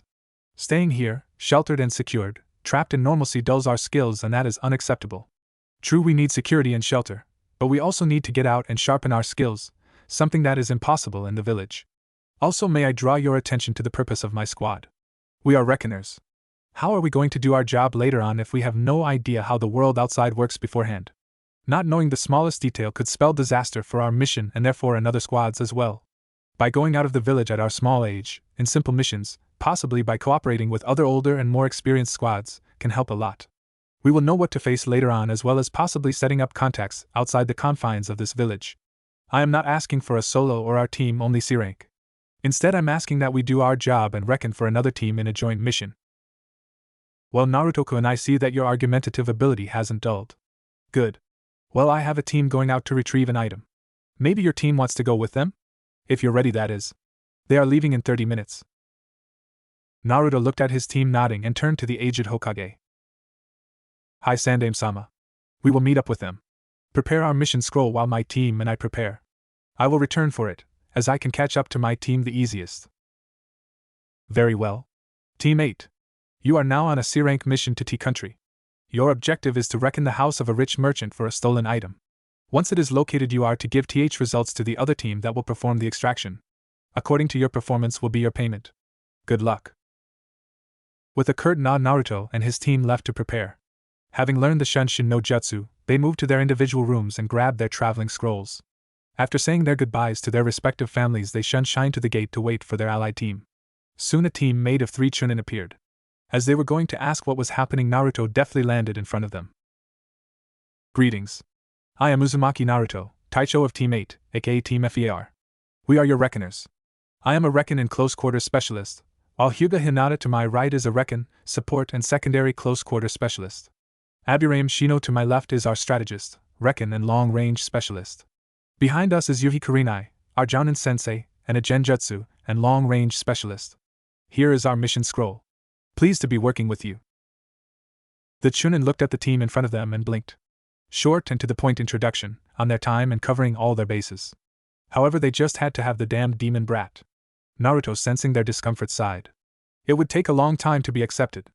After the introductions were over, the teams moved out using chakra-enhanced leaps through the forest to move fast. It took the teams 2 days to get to their destination. During those 2 days, the Chunin team all but ignored Naruto and his team, but by the 3rd day they were starting to feel better around them. No signs of demonic control were there, and his team was functioning like a well-oiled machine, setting perimeters and guards every now and then with Kagab Bunshins covering their tracks. At night of the last day, the 2 teams had reached their goal, a huge 4-story high mansion. It was time. Naruto signed to the Jounin team to stay put while they did their job. Hinata activated her Byakugan and scouted the house for chakra sources. Meanwhile, Shino unleashed a special breed of bugs with the ability to transmit images to him like a short video. As for Naruto, after warning the Chunin team of his unique Kekkei Genkai, activated his wings. The team just looked at him in surprise. Ma Daijiba. It's just my Kekkei Genkai. Got it the day the Kyuubi almost broke free. See, the damned fur ball wanted to mess with my body so it could use it to get away in it. Thanks to Yandame's secondary seals, though, I was able to beat it. The remains of its Yukai gave me the power to shift my form a bit. Nothing terrible, yeah, but it's real useful. Don't worry, Sandame-sama, Jiraiya-sama and Yamanaka Inoichi-sama have all confirmed that the Kyuubi is still sealed safely inside my gut. And yes, my team knows it and they're okay with it. Now let me do my job, okay? With that, Naruto left. A group of stupefied shinobi looked as he shot up into the night, circling the building, scanning it with his special vision modes. The Chunin leader turned to Team 8. Are you alright with the fact that the Kyuubi's vessel is on your team? I mean, the Kyuubi could have taken over and... The Chunin was interrupted by Hinata's unusually cold glare. Naruto-kun isn't the fox. He's its vessel, as you have put it. Besides, if the Kyuubi couldn't take over Naruto when he had been tortured to the point of considering death a blessing, how would he take over Naruto-kun now? I mean, even when the idiotic villagers tried to murder him and made his life a living hell, he never gave up protecting him. If he wanted us dead, we'd have been dead already, and you know it. Hate the Kyuubi's past actions, but know that no matter what, Naruto-kun will not become like that. He has something that is more important to him than anything else, and that's his goal of being accepted by this village. So shut up and have some faith in him. The Chunin looked at her surprised. Hyuga Hinata was supposed to be weak and timid, yet this Hinata was anything but. Curiously, they turned to Shino. I concur with Hinata-san. Naruto is simply far too kind and caring to be affected by the Kyuubi. Kurinai couldn't be prouder of her team. The way they were going, they would really change the world. A few minutes later, Naruto landed in front of the team. After revealing and cross-referencing their findings, the teams turned to Shino. He was, after all, the strategist. After a couple of minutes of thought, he laid out his plan. The defense seems weak, and we already know their weak points. Team A will enter from the north, behind their storeroom. Kurinai-sensei will cover them with a genjutsu. Meanwhile, Naruto and Hinata will be stationed at the exit of the mansion so that in case the guards are alerted and their termination is deemed necessary, there will be no escape for them, so as to keep the leaf free of charges. I will stay at the extraction point and keep in safe. The teams agreed and set off to their tasks. Thanks to Kurinai's genjutsu arts, the guards didn't find out a thing about the shinobi. A mere 3 hours later, the 2 groups were well on their way back to Konoha. Sarutobi, after hearing about Team 8's success, rewarded them for a rank B mission, considering the risks they took as well as taking care of every potential action. After the mission, Naruto went up to the Hokage and asked for a more advanced sealing book, since he had already finished the ones he had gotten before. The third gladly handed him a few books with more advanced seals. Naruto was turning into quite the seal master for his age. He might be low in experience, but he sure had talent in the area. Making a mental note to ask Jiraiya for some more books next time he was in Konoha, he gave the team a couple of days off to enjoy to themselves. Their day was going fine as they went to Ichiraku's ramen stand for lunch until Team 7 appeared. Sasuke scowled at Naruto and proceeded to goad him to a fight. Well, if it isn't Team Dobe. What are you doing here? Recovering from spending too much time thinking? Naruto, always quick to put the Uchiha brat back into his place, glared. No, team. We're just having fun. Or have you forgotten that there's fun outside your Yuke's happy time? Buzz off now, asshole. Sasuke bristled at the insult. Get up, Dobe, and back your words. Nobody insults an Uchiha and gets away with it. I would if I didn't have to touch you, Uchiha. Or if I really had any doubts about who would win the fight. So you realize you would never defeat me, Dobe? On the contrary, you brat. I don't want to fight you because I know I beat you. No use fighting an enemy with no chances of winning. What did you say, Dobe? Get up and prove it! Sakura, of course, jumped to defend her crush. Yen Naruto baka. Get up and fight Sasuke-kun or shut up like the baka you are. Naruto rubbed his ears. Oh great, the pink banshee. What do you want, Haruno? Don't you have a wall to smash with your forehead? Geez. Sakura was sputtering after Naruto's insult. He never had insulted her as much as he had right now. And for some reason it hurt her. Luckily, or unluckily depending on who you were, Sasuke rushed to defend her pride. Get up and fight me, Dobe. Or are you going to hide behind that pale-eyed bitch of yours? Time stopped as chopsticks fell on the counter. Shino and Hinata both looked at each other, and thought idiot Naruto slowly got up and turned to the Uchiha. Meanwhile, Kyuubi was asking for the brat's blood for having insulted Naruto's mate. Take it back. What? You want to fight for that loser bitch's sake? You must be more stupid than I thought. You have no chance against me. I am an elite Uchiha and you are a useless, worthless, son of a bitch that. Sasuke's tirade was stopped by Naruto as he literally exploded forth in a burst of speed, sending a palm strike in Sasuke's sternum, knocking the wind out of him. Right after, he disappeared and reappeared behind him, smashing his elbow on Sasuke's ribcage, making a cracking sound. As Sasuke was shot forward again, Naruto waited for him, sending a punch into his face, knocking him down. Sasuke twitched on the ground, weakly trying to get up. Bleeding from his nose and lips, with a busted eyebrow and a shattered jaw, not to mention the right half of his ribcage almost entirely broken to pieces, he couldn't make a coherent motion. Sakura watched in horror. Hinata and Shino sighed. It would definitely leave a mark. Kiba laughed. Naruto marched over to the sprawled form of the Uchiha, and looked at him in contempt. You are weak, Uchiha, just like the rest of your clan. You lack a driving force to push you through everything, therefore you lose to me. You are not scum. You are worse than scum. Sasuke's mind had one thought throughout the pain. I must get stronger in order to beat him. I have to get stronger. I have to hate more. More hate. More hate. Sasuke's mind had been as fractured as his body. Naruto called for some medics. Sakura in the meanwhile started yelling at him for hurting her Sasuke-kun, and that he was a monster, and that she would take it to the council. Hinata stopped her mid-sentence. That would be stupid, Sakura. Sasuke himself threatened and challenged Naruto to a duel and lost. That is something that the owners of this shop, 3 clan heirs and subsequently their clans, will support. Since neither Sasuke nor Naruto are civilians, they would be tried only by the Shinobi Council. In other words, your mother and the civilians won't be able to do anything. So get your useless excuse of a humanoid being and get out. Kiba stared wide-eyed at Hinata's words while Sakura started retaliating with a barrage of insults and accusations making no sense, even though one could easily hear the words pale-eyed bitch, demon, monster-loving, blue-haired slut, and a number of other insults. Finally, the ANBU had enough of her and chopped her at the back of her neck, knocking her out. Naruto apologized to them and asked them to keep it covered. After the ANBU left, Kiba and teammate went to their training ground to have some fun. A few days later, after the Uchiha was released from the hospital, he tried to press charges at Naruto. However, without the backing of the civilian council, not even Danzu, Hamura, and Koharu could help him. Especially after the Hyuga clan head, Hayashi, made it plain that whoever wanted to condemn the boy that defended his child's honor would have to get through him first. It was an unnecessary threat, however, since most of the Shinobi Council supported Naruto anyway. After the incident died away, Naruto requested yet another C-rank mission, this time to aid Team Guy in taking out a bandit group in Mizu no Kuni. It all went well until the fight started. Naruto was paired up with Hinata against the leaders of the group, while Lee and Neji took down the bulk, using their extreme speed to take down the strays. Behind them, Shino and Tenten showered the bandits with their individual attacks, keeping Lee and Neji safe. Guy and Kurenai were watching from behind, ready to interfere though. It was soon discovered that there were a pair of shinobi leading the group. A couple famous for their use of poisons. The man used a ninjutsu and was mostly using taijutsu to engage up close and personal, while his wife used senban and wide-area poison jutsu to weaken the enemy. She also had a ninjutsu she used sometimes but was not nearly as good with it as her husband.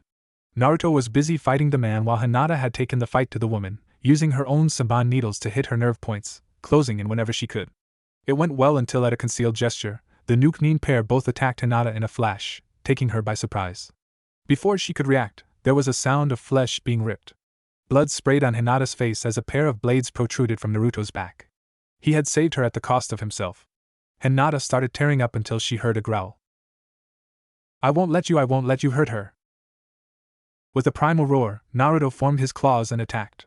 The pair thought that he was weakened by their poisons, not to mention a pair of swords going through him. Instead they got a clawed hand in their stomachs. With a grunt, Naruto shoved his claws upwards, effectively impaling them. His hands had entered at the couple's stomach region, while 4 claws protruded from their shoulders, with the 5th claw, that of the middle finger, stabbed into their brain. Naruto threw them to the side and fell on his knees. He had never encountered this poison before, and coupled with his wounds he was weakened. Hinata rushed over him and started healing him through her tears. It didn't take long for him to be able to stand up. Niji spoke about how fate had declared that he was to live, before getting slapped by his supposedly weak cousin that tried to explain him that Naruto was alive because he wanted to and never gave up, not because fate declared it. Of course Niji didn't listen and Naruto was too annoyed by Niji to try and change his views. In the end they left in relative peace and went back to Konoha. Relative, since Lee and Guy would never shut up about Naruto's flames of youth. As the team reached the village, Team 7 was leaving on a C-rank mission to escort Tazuna to the Land of Waves. When Sasuke and Sakura tried to show Naruto up, he merely shrugged them off and told them they were coming back from a B-rank mission and an encounter with shinobi, not mere bandits. Ignoring Kakashi's wide eyes, Kurenai followed her team inside the village, all the while making fun of Sasuke's and Sakura's faces. In Konoha, Team 8 had just returned from their fight in Mizu-no-Kuni. After getting to the aged Hokage for debriefing, and getting paid, they took some time off to relax and train in their own ways. Or in Hinata's and Naruto's case, spend some time together. They did like each other, both had confessed that part, however they hadn't made it formal yet. Most on Naruto's request. He couldn't let the villagers' bias and stupidity hurt those he cared for. Hinata didn't like it, of course, and that is why at the moment Naruto had taken her to a picnic of sorts on top of the Hokage's heads. It had a beautiful view, especially on a sunset. It had been a day since Team 8 had returned and things were getting back to normal with their training. While they were still doing their warm-up, however, a messenger bird flew to Kurenai, landed on her extended wrist, like the well-trained bird of prey it was, and Kurenai took a small message tied to its leg. After letting it go, she read it and called her team. Bad news, team. We're requested in another high-ranking mission. All other teams are out and we're the only team in Konoha that has a chance there. We have to go to the Hokage right now. Seems like a B to a rank mission. The team nodded and like a well-oiled machine packed up their training items and left for the Hokage's tower. In a hurry they made it to the Hokage's room, giving a small salute. The aged shinobi spoke to them. Yesterday, as you were returning from your mission, Genin Team 7 left for the Land of Waves. It is a small port village with a large economic potential. As of late, however, a businessman named Gatu, of Gatu Industries, took over as a tyrant. A man named Tazuna has taken up the job of building a bridge to unite said land with the mainland. This way they can get away from the economic stranglehold he has placed on the land. Obviously that doesn't sit well with Mr. Gatu, so he has hired some Nuke-Nin to take out Tazuna. I sent Team 7 there before I found the existence of Nuke-Nin. It seems, however, they have encountered a pair of Chunin-ranked ones. Your job is to go there and support them. Since you are more experienced, you have command of the mission. Your mission is to protect Tazuna with the added option of taking out Gatu if possible. Do not leave incriminating evidence pointing towards Konoha in that case. I wish you best of luck. GG, can we have this written on an official scroll? Especially the fact where we have overall command of the mission. The Uchiha and his follower will not listen to us otherwise. As far as the mission goes, me and my team accept. It will be hard though, so we'll take a couple of hours to say our goodbyes if it is all right with you. Very well, Naruto-kun. Keep in mind that while I want you to support Team 7, you shouldn't overestimate yourselves. Return safely, please. Team 8 nodded and left to their residences. Kurenai visited her friends Anko and Yugogo, while Hinata said her goodbyes to her sister and father. While she did try to talk to her cousin Niji, his aloof behavior made it nigh impossible to do so. While Shino was talking to his clan, Naruto went to Iruka first and then to Anko. After 2 hours the team met at the gate and left immediately for Team 7's location. Meanwhile Anko went to the eldest Sarutobi to express her dislike at the mission. Poor man had to watch his Ika collection turn to mush by Anko's poisonous snakes. The mental strain required Inoichi to block the memory. Team 8 traveled quickly through the trees, Hinata scouting ahead with her Byakugan. During the past weeks of training, she had gotten over her extreme lack of self-esteem, which helped her grow in an amazing speed. Of course, having a sparring partner that could push you to the edge, not to mention having no fear of accidentally hurting him, helped. While she still wore her previous outfit, she had also expertly hidden a few surprises for those getting too close to her, such as a large amount of poisoned saban needles and a seal on her wrists. Just a small touch of chakra and voila, one poison needle ready for firing. Her tonfa were sealed on her belt. In Shino's case, he had placed tracking bugs on his teammates as well as a few recording bugs. His kamas were sealed in the inside of his coat. Naruto was using a small group of hinged kage bunshin to move ahead of his team to draw any attacks on them. Other than his clothing, he was the only one with a backpack of some weight and size, packing his team's supplies and scrolls, including but not limited to medicinal supplies for Hinata, clothes, tents, food, extra weapons, a bingo book and one of Shino's bug experiments he was working on. He also had a couple of books in sealing and some sealing supplies to practice with. It was night when they got to Tazuna's house. Carefully they went to the door and knocked. A young woman opened the door. Naruto introduced himself and his team. Greeting, ma'am. I am Uzumaki Naruto, Taicho of Team 8 and a recon, sealing and close quarters specialist. To my right is Hyuga Hinata, a recon, medicine and secondary close quarters specialist. To my left is Abdurrahim Shino, our strategist as well as recon and long-range specialist. Behind us is Yuhi Kurinai, our Jounin sensei, and a long-range and support specialist. We have come to assist Team 7 in protecting Tazuna-san. May we come in? During the introductions the team members nodded. After he was done, the woman introduced herself as Tsunami and let them in. As soon as that happened, Sakura, Sasuke and Kiba went up to them. Sasuke spoke first. What do you want here, losers? This is our mission, so get the fuck out of here and leave us alone. After all, you're all worthless trash compared to an Uchiha like me. Naruto sighed. Actually, this is our mission now. We have been sent by Sandaime-sama as the most experienced unit he could find in the short amount of time he could. Don't forget we have gone in hard missions before you, so sit down.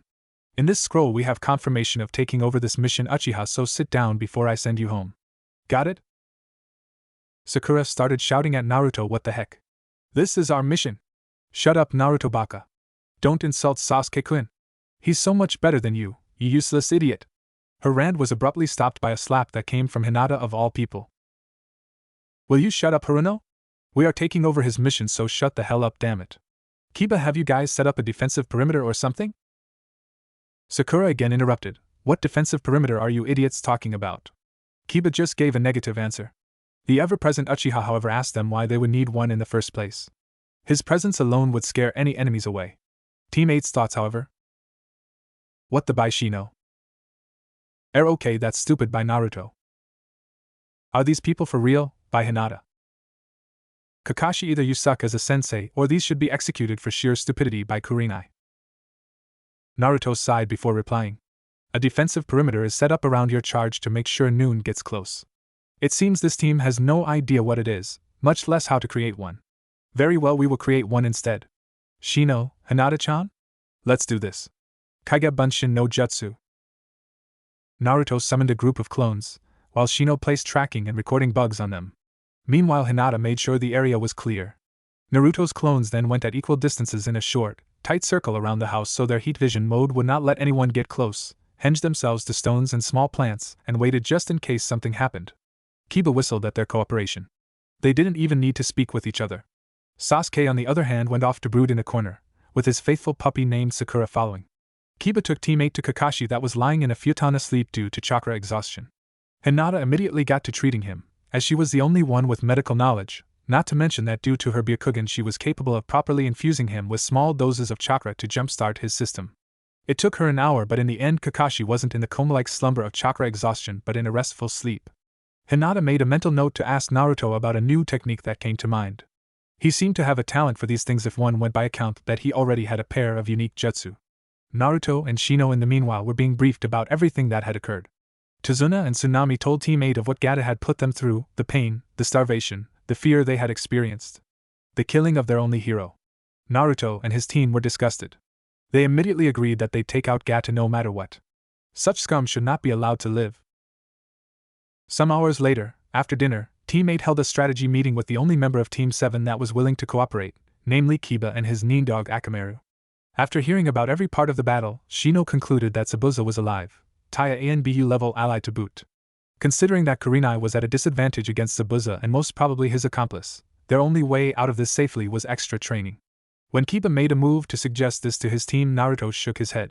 The Uchiha wouldn't agree and Sakura would follow her crush. While he could order them to do the training regime, if they didn't want to do it, it wouldn't do them any good. Besides, according to the team's medic, Kakashi should be up tomorrow, so he should be able to convince them to do it. Until then though, time was wasting, so Team 8 and Kiba went outside. At the Uchiha's demand to know what they were doing, they simply replied they were going scouting around. Outside, Naruto asked Kiba what training he had received. Seeing as he had no training at all, he started Kiba on tree walking. Alright Kiba Akamaru, you've got to learn a basic chakra control exercise. It's called tree walking, and as the name says, it allows you to walk on trees. Not climbing but actual walking, like so. With that, Naruto demonstrated the exercise to Kiba, who looked awed. It is real simple actually. You have to pump a small amount of chakra in the soles of your feet and climb. Normally I'd say run up and mark your progress, but I'd personally suggest placing a foot after the next. You won't fall as many times this way. Hinata will help you with regulating your chakra. Akamaru, you should do it too. It'll help really. Once you complete this, if we have time we'll teach you water walking, otherwise we'll spar to get you up to shape. Kiba and Akamaru both picked a tree and started on it. While they made good progress, it was still slow, so Team 8 went to their individual practices. Shino went to the side and meditated on his bugs, creating a sphere of Kikaichu, at which some Naruto clones started throwing weapons faster and faster. Shino then used the input of his insects to detect the attack and counter it with his Kama. Hinata and Naruto on the other hand squared off against each other. Kurenai set out to attempt to complete the exercise Kyubi had made for her. She had to gather a lot of chakra and concentrate it to the point of it taking a liquid form. She almost had it down, but it was very draining.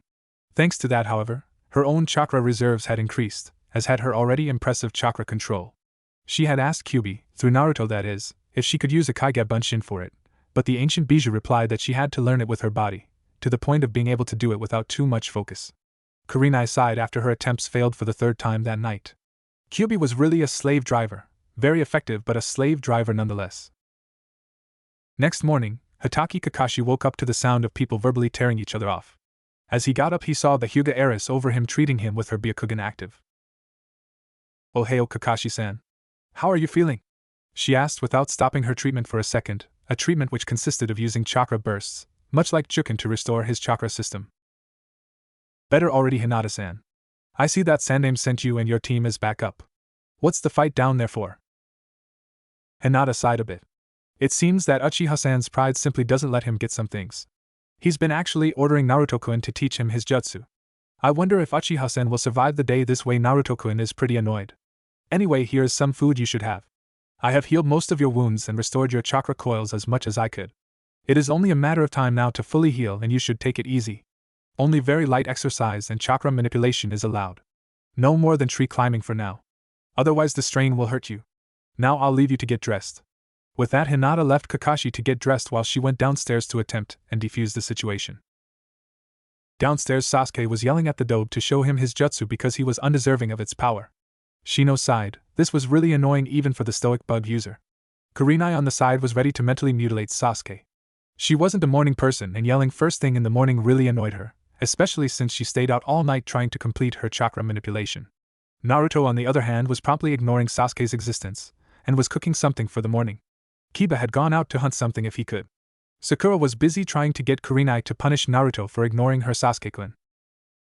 That was the scene that greeted Hinata, who was also assaulted by Sakura about Naruto continuously ignoring her Sasuke-kun. After telling her to, in no uncertain terms, go hit a tree with her forehead, she too went to the kitchen to help Naruto prepare breakfast. Shino was busy speaking to his insect allies and coming up with the proper strategies to deal with the situation. This scene of chaos was the first thing Kakashi saw as he came down the stairs. He sighed. His team might look good on paper, but their teamwork was as non-existent as their patience. Sasuke was a power-hungry fool, Sakura had no knowledge outside her books, and Kiba was always rushing headfirst. His smartest student was in fact Akamaru the Neen Dog. Poor puppy was pulling Kiba out of every trouble he got into. In relative silence, breakfast was served when Kiba came back with a pair of rabbits for lunch. It wasn't much though, since everyone who could hunt did so to feed their families, so game was scarce. After breakfast, Kakashi broke the news that Zabuza was in fact not dead. After his team got over their fear, he announced he'd be training them to fight Zabuza's ally. Naruto and his team looked at each other, and agreed they'd be doing some training too when not guarding Tazuna and his workers. Meanwhile, Shino had made a basic schedule they'd follow. It was mainly shifts rotating to watch over Tazuna, using a code to be sure of the other's identity. In the meantime, they'd be practicing with each other in preparation of the fight, that is when they wouldn't be securing the area around them or sleeping. After pretty much ordering Team 7 to go train, Naruto followed Tazuna to his bridge, while leaving some clones at the house for protection. Once there, he summoned another bunch of clones and had them spread out to watch the area, while he made some more to help Tazuna after using henge to look like common people. Kakashi started his team on the tree walking exercise and was between amusement and annoyance at Sasuke's reaction when Kiba surpassed him in it. Amused since it really was funny seeing the supposed number 1 elite Uchiha get trumped, and annoyed since he was pretty much ordering his own sensei to teach him jutsu using nothing but his family's name as incentive. Sakura, on the other hand, despaired him. She didn't work out, fawned over the Uchiha, and still clung to the fairy tale that her knight in white armor would save her every time. Team 8 proceeded with their plans and training in a separate area than Team 7. They had to, or there would be a very real danger of Sasuke and Sakura seeking revenge, each for their own reasons. As much as Naruto and his team might want to get a chance, any chance, at bringing Sasuke down a peg or two, it really wasn't the time for that. At lunch, Team 8 had the pleasure of meeting Inari, Q's Shikar from Kyuubi at the name, in all his brooding glory. Naruto sighed after his speech before he spoke. "Is that all, Inari? Are you finished?" "Yeah, and what are you dumb blonde gonna do about it? You're all going to die." "Are we really? You do not know us, kid. I don't know about Team 7 over there, but this is not our first mission. So how exactly are we going to die?" "Shut up. Gatu will kill you all. Noon can kill him. He's got money. You don't know anything about us. You just butt in our business. You don't understand us." "Guess that's true. I don't understand someone who lost his father because I never had one. Or a mother for that matter. I don't understand the pain of someone who eats 2 meals a day because some years ago I might have been lucky enough to scavenge enough trash to eat 1 meal every 2 or 3 days. I don't understand the pain of someone who can sleep at night and not run away from mobs of your own village trying to kill you. I don't understand the pain of someone who is as an idiot as you. You think I never felt pain? Fool. My whole village hates me apart from maybe 10 to 12 people. And that's a maybe. I've been hunted down, beaten upon, thrown out of the orphanage at 5 and had more assassination attempts on me than any Kage. So yeah, I don't understand your pain. Little coward, what are you going to do? Sit there and cry about your fate or get up and face it like a man? I'm out of here. You make me sick. Maybe me and my team shouldn't take out Gatu as is our mission. Maybe you cowards deserve him." With that, Naruto left the house, leaving a sobbing Inari, a freaked out Team 7 and a sad Team 8. "Was it really that bad?" asked Tsunami. "He actually sugar-coated it for you. Trust me, the worst you've been through is nothing compared to him. Yet he still holds on to his humanity. He's just that amazing," answered Kurenai. "Will the Gaki be alright though? I mean, he doesn't seem to be coming back anytime soon?" Tazuna looked worried. He had liked the kid. "I know, I will go looking for him. He is just upset and needs to vent a bit." With that, Hinata left to stalk look for her crush. After activating her Byakugan, she left to look for him deeper in the forest. True to Hinata's prediction, Naruto was at a small clearing venting on some poor trees. Naruto seemed pretty pissed off. "Naruto-kun, Inari-san didn't know, please calm down." "I know, Hinata-chan, I know, I just don't know who I am angrier at, Inari or Gatu." Naruto slowly stopped punching the tree. He had already created dents and holes in virtue of his claws. "Naruto-kun, and not everyone is you, Inari-san is just a kid, a sheltered kid who lost everything he knew of."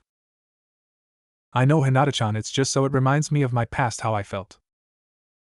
Hinata hugged Naruto, who visibly tensed for a bit before relaxing. "Don't worry, Naruto-kun. I'll be there for you. You are not alone anymore." "Arigato, Hinata-chan, you really are my savior." Naruto whispered the last part. After the conversation, the two fell asleep with one of Naruto's heavier coats covering them. In the morning, Naruto woke up early to the sounds of the forest. After seeing Hinata hugging him, he purred softly before going back to sleep, content smile on his face. That was the scene that greeted Haku as he had gone foraging for herbs to help Zabuza. A pair of kids hugging each other asleep. Seeing their Hittite though, Haku frowned. They were Konoha ninja, which meant they had been sent to back up the other team. This was bad. They had to be eliminated. Haku tried to kill his emotions and do the deed but couldn't. Sighing, he woke them up. Hello, you two. What are you doing here? You could get cold. Nah, we're fine. Wasn't really cold last night. Besides, I've left some clones watching out for us. If something had happened, I'd have known. Clones? You are ninja then? You have headbands too. Hi, we are ninja of Konoha. We were hired to protect the B-Bridge builder. I see. So what were you doing here? I was here venting from last night. Damn cowards giving up so easily. Sai Hinata-chan, go to Kurenai-sensei. I'll be there for training as soon as I clean up this place a bit. Hi, Naruto-kun. Training? What do you train for? You seem pretty strong already if you did this all. Yeah, I'm strong but not strong enough. I need to get stronger. Much, much stronger. But why? What reason do you have to get stronger? I'm a person that's hated. So if I want to be with my friends, I have to be strong enough to protect them. Even if it costs my life, I won't let them get hurt. So you have precious people? Naruto looked melancholic. Yeah, few of them, but they are very important. You have such people too, right? Is that why you are gathering herbs? Haku looked at her basket. Yes, I have to help him since he saved me from my hell. Naruto gave a sad smile, remembering his past always saddened him, even though now he could look at it with pride. He had survived it, he had not fallen to the darkness around him. So why were you hated? In my case, it was something that happened at birth and reminded a lot of people their dead loved ones. I come from water country and my family had a bloodline. It never manifested in me and I didn't receive shinobi training, but my mother had it, so my father tried to kill us both. They and a mob that had gathered died that day. I lived alone until my precious person came along and gave me a purpose to exist. I see we are more alike than you think, Nei-san. Anyway, what is your name? I am Uzumaki Naruto. Haku. Just Haku. Pleased to meet you. And I am a boy. Hehe, not according to my nose, even though you are good at hiding it. I do understand you hiding it though. Especially with that creep Gatu's thugs around. Anyway, I'll be late for training, so I got to go. If you want, you can meet us again here tomorrow morning. My team is pretty open-minded, so you shouldn't worry about things. I think I will, Naruto-san. Thank you. After saying their goodbyes, the two parted, Haku going to gather more herbs for Zabuza, all the while thinking about the weird blonde. They would have to fight soon. Haku sighed. She hated fighting and especially killing. How she wished there would be another way for them to solve this. She had finally found a friend, not master like Zabuza, but a friend that could understand her, and in less than a week they would fight to the death. Haku's sadness didn't escape Zabuza's notice. He didn't find out why, but when Haku asked to be excused for tomorrow morning, he allowed it. Wouldn't do her any good anyway to stay in Gatu's place, and Zabuza wasn't exactly defenseless either. The next day, Haku did meet up with Team 8. After being introduced to the team, she took special interest to the quiet boy named Shino. For some reason, he intrigued her. Whether it was the fact that he revealed little of himself, or the way he held himself, or the way he spoke, she didn't know. He seemed weird but not uncomfortable. She even realized that he had shut himself emotionally from most people in order to not get hurt by them, rather than being generally antisocial. Kurenai also seemed interesting. Even though she never hid her feminine qualities, she was strong and unafraid. Something very few kunoichi, especially young ones, could claim.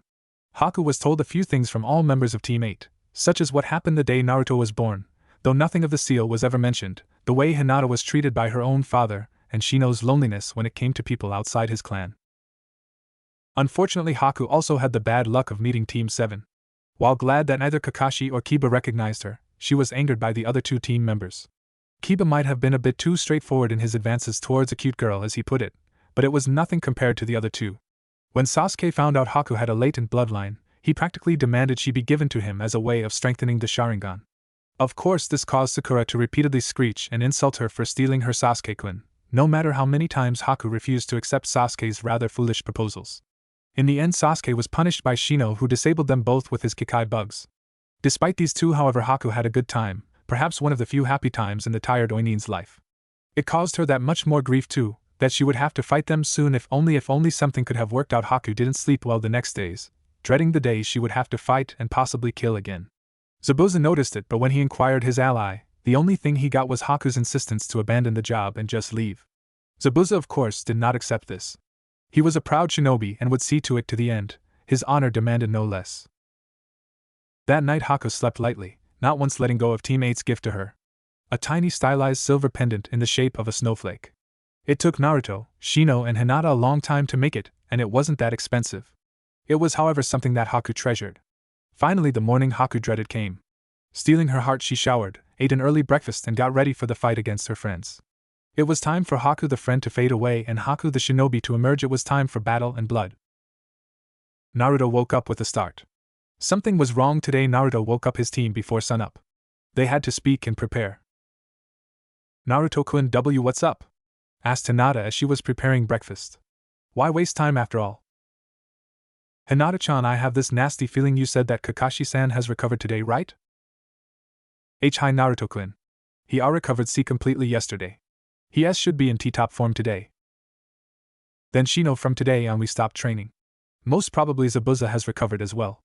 If he was placed in a death state, it should take some time to recover, and depending on a medic need, he could be ready to fight soon. That is correct, Naruto-san.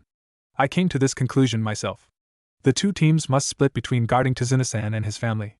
After all, it would not be above Gatu or Zabuza to take Tsunami-san and Inari-san as bait for our contractor. A hostage situation would throw in a number of twists in our actions. I suppose Team 7 should go to the bridge while we stay here and possibly support them. We can cover the ground faster than them, should they need our assistance, not to mention the fact that we have already established a defensive perimeter here that will work only for us. I see. Well, we can either hope that Team 7 will cooperate with us, or I'll send a clone to watch out for them so in case they have trouble we'll know. Now that I think about it, I'll send the clone anyway. Never hurts to prepare. Anyway team, weapons and equipment check first thing after breakfast. Wouldn't be fun to be caught without weapons or equipment. Slowly the rest of the Konoha forces woke up and prepared. After Shino warned them, something Sasuke and Sakura all but ignored, Kakashi took his team and left with Tazuna.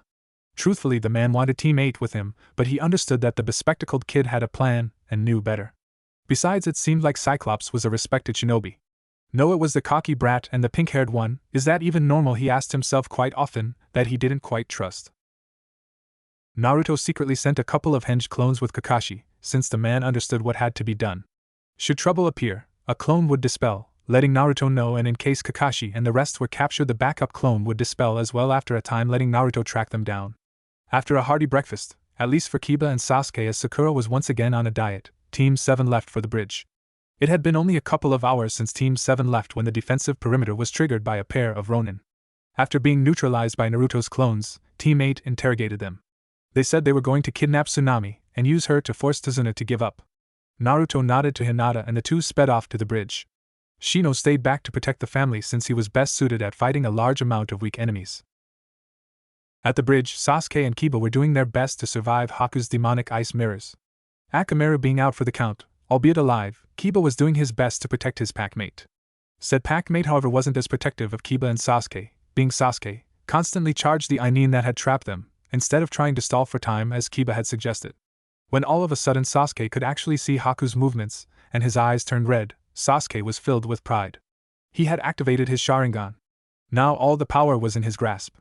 Or well, he thought that before a couple of Saban were launched from behind him, hitting him in the neck. Since Sasuke hadn't helped Kiba at all, the Inuzuka had been disabled waist down, so when Sasuke let his guard down, Haku took him out as well. The Nukenin still hated killing, she only disabled, and that was what she was going to do to Kiba when Hinata appeared blocking the Saban with her Tonfa, Byakugan blazing. Hinata was really worried about Kiba, and to a lesser extent Sasuke. He was after all a Konoha shinobi, no matter how much of a jackass he was. None of that concerned her right now. It was time to focus on her enemy, for her and her friends' sakes. Why did you betray us, Haku-san? The Hunter-nin's head slightly dropped. I have no choice, Hinata-san. For Zabuza-sama I must do it. He is my precious person. But why him of all people? Because he saved me when I was alone. Because I am now Zabuza-sama's tool. As a tool I must do my job and defeat you. Forgive me. With these words Haku charged at Hinata, trying to hit her pressure points to disable her. Hinata for her part used her Byakugan to see the attacks and her trusty Tonfa to block them. In a dance that took Kiba's breath away, Hinata dodged and parried her way through Haku's seemingly endless reserves of Saban. It went on for a couple of minutes, and that was Hinata's plan. It seemed these mirrors took a large amount of chakra from Haku. So if she could stall enough, Haku's jutsu would run out and her speed would revert to manageable levels, with the added benefit of low chakra. Haku could feel her reserves draining fast. This jutsu was supposed to take out an enemy fast, it wasn't suited for extended fights. Yet if she dropped it, Hinata would definitely take it to melee, and a Hyuga in melee was a very, very bad thing. Haku kept her mirrors until she could no longer support them. When they finally crumbled, Haku touched the ground exhausted. Before a word could be uttered, Hinata charged and landed a couple of strikes on Haku's arms with her tanfa, dislocating her shoulders. Hinata looked at Haku in sympathy. She only was looking out for her precious person. Missing Nin or whatever, she wasn't evil. She should not be killed for someone else's deeds. Haku-san, if you don't like what Zabuza does, then change him. You are his only friend. If you really care for him, then change him. I won't pretend to understand why you follow him, but I too have a precious person in Naruto-kun. He is kind and caring, but sometimes he gets angry at everyone. I don't help him hurt those that anger him, instead I calm him down. Because I care for him, I will change him. I remind Naruto-kun that he is no monster no matter what others say, and he listens. Haku-san. If Zabuza cares about you and deserves your care, then he will listen. You must speak to him though, Haku-san. Trust me, I know what happens to those that fall to their anger. They become hateful, bigoted beings, wanting nothing but destruction, wasting their existence in meaningless squabbles. You don't want that, right? Then show him there is another path, Haku-san. If you care for him, then help him out of his own hate. You do not understand, Hinata-san. Noon does. Zabuza saved me when I was hated by everyone. When my father killed my own mother, and then attempted to kill me. When I was hated because of my blood. When I was all alone. Zabuza-sama made me feel needed. I must help him. Exactly. You must help him. Help him out of his hate. Show him another path. Don't worry, I will ask Naruto-kun to arrange sanctuary for you too, but only if you change him, Haku-san. It is the only way to be truly happy. Besides, I understand you somewhat. I am hated by my family too, always talked down to, always someone telling me I was a failure, my father never caring about me, my cousins hating me. Naruto-kun helped me. And I helped Naruto-kun when he became lonely. Zabuza needs a friend or a daughter, Haku-san, not a tool, but a person. He simply doesn't know it. I can fight no more. Please take me to Zabuza-sama. If I see you speak the truth, I will follow your advice. Hinata helped Kiba up and the trio went to see the Jounin fight. Kakashi had been fighting Zabuza for some time with Kurenai's aid. Between the fog, Zabuza, and protecting the bridge builder, Kakashi had his hands full, and so did Kurenai. Suddenly, as Kakashi missed a block and saw the blade come for his head, Naruto jumped from the fog and kicked it aside. Zabuza cursed and fell back. Kakashi-san, pull back. Unlike you, I can fight perfectly in this fog. Kurenai-sensei, guard Tazuna-san. Pretty cocky words from a brat. I wonder if you can uphold them. I can, and I will, Zabuza-san. Why do you fight? Why do you obey scum like Gatu and let them rule you? Why lower yourself from the respected position of the seven swordsmen to support a traitorous scumbag like Gatu? I need the money, brat. Something you can't understand, having lived comfortably in your little happy village. I need the money to overthrow that bastard Mizukichi. I don't understand? You'd be surprised. Let me show you the truth. Naruto called his claws forth and charged Zabuza. Kurenai, seeing that, placed a genjutsu to cover the two warriors from the genin. The two warriors charged at each other, killer intent becoming another aspect of their fight, like a child's tug-of-war that would kill the losing team at a moment's notice. Zabuza sent a downward chop at the incoming Naruto, who used his claws to parry it to the side, then put said claws on the back of the blade to leap over it, sending a kick at Zabuza's face. Zabuza on his part pulled back his head, spun, ripping the weapon off the ground and coming in for another slash at Naruto, who rolled under it and away from a kick from Zabuza. You think I don't understand? I've been hunted down by my own village for something I couldn't control, on my own birthday since I can remember myself. I got a fucking demon sealed inside my gut, and since I was 1 day old I had a damn pedophilic hawk trying to make me lose control so he could make me his own personal bitch. You think you're the only one with a harsh life? Spare me your sobbing story and open your eyes. There are always some who had it worse, Zabuza. Naruto charged yet again, claws extended, going in for the kill. He and his enemy clashed again and again, sparks flying, either combatant giving the other the slightest advantage, for that would prove a lethal mistake. Both locked into a deadlock, grunting as they pushed to gain that little advantage that would ensure their survival, their eyes locked with each other. Both then realized that somehow, at some point, the reason for the fight had become obsolete, and now they were fighting because they wanted to, because their instincts cried out to each other, urging them, pushing them to fight harder and harder, to prove their ultimate superiority as warriors. Winning or losing didn't matter anymore, only the fight. Only the sheer exhilaration of facing an enemy that will kill you at the slightest flaw. Time slowed down for the two warriors, as if each clang of blade against concrete and claw against metal had its own unimaginably special significance, as if missing a single spark that flew from the meeting of the warriors would make the difference between life and death. Zabuza had finally pushed Naruto back, limiting his evasive capabilities. With a mighty heave he sent his cleaver straight at Naruto, who used his claws to block. Kurenai and Kakashi were mesmerized at the fight, Kurenai even dropping the genjutsu at a point. Zabuza pushed down at Naruto, Kubikiri Honcho grinding at black claws, while Naruto used his strength to keep it away from him. Sparks flew until the perfect balance was broken. Naruto's claws broke.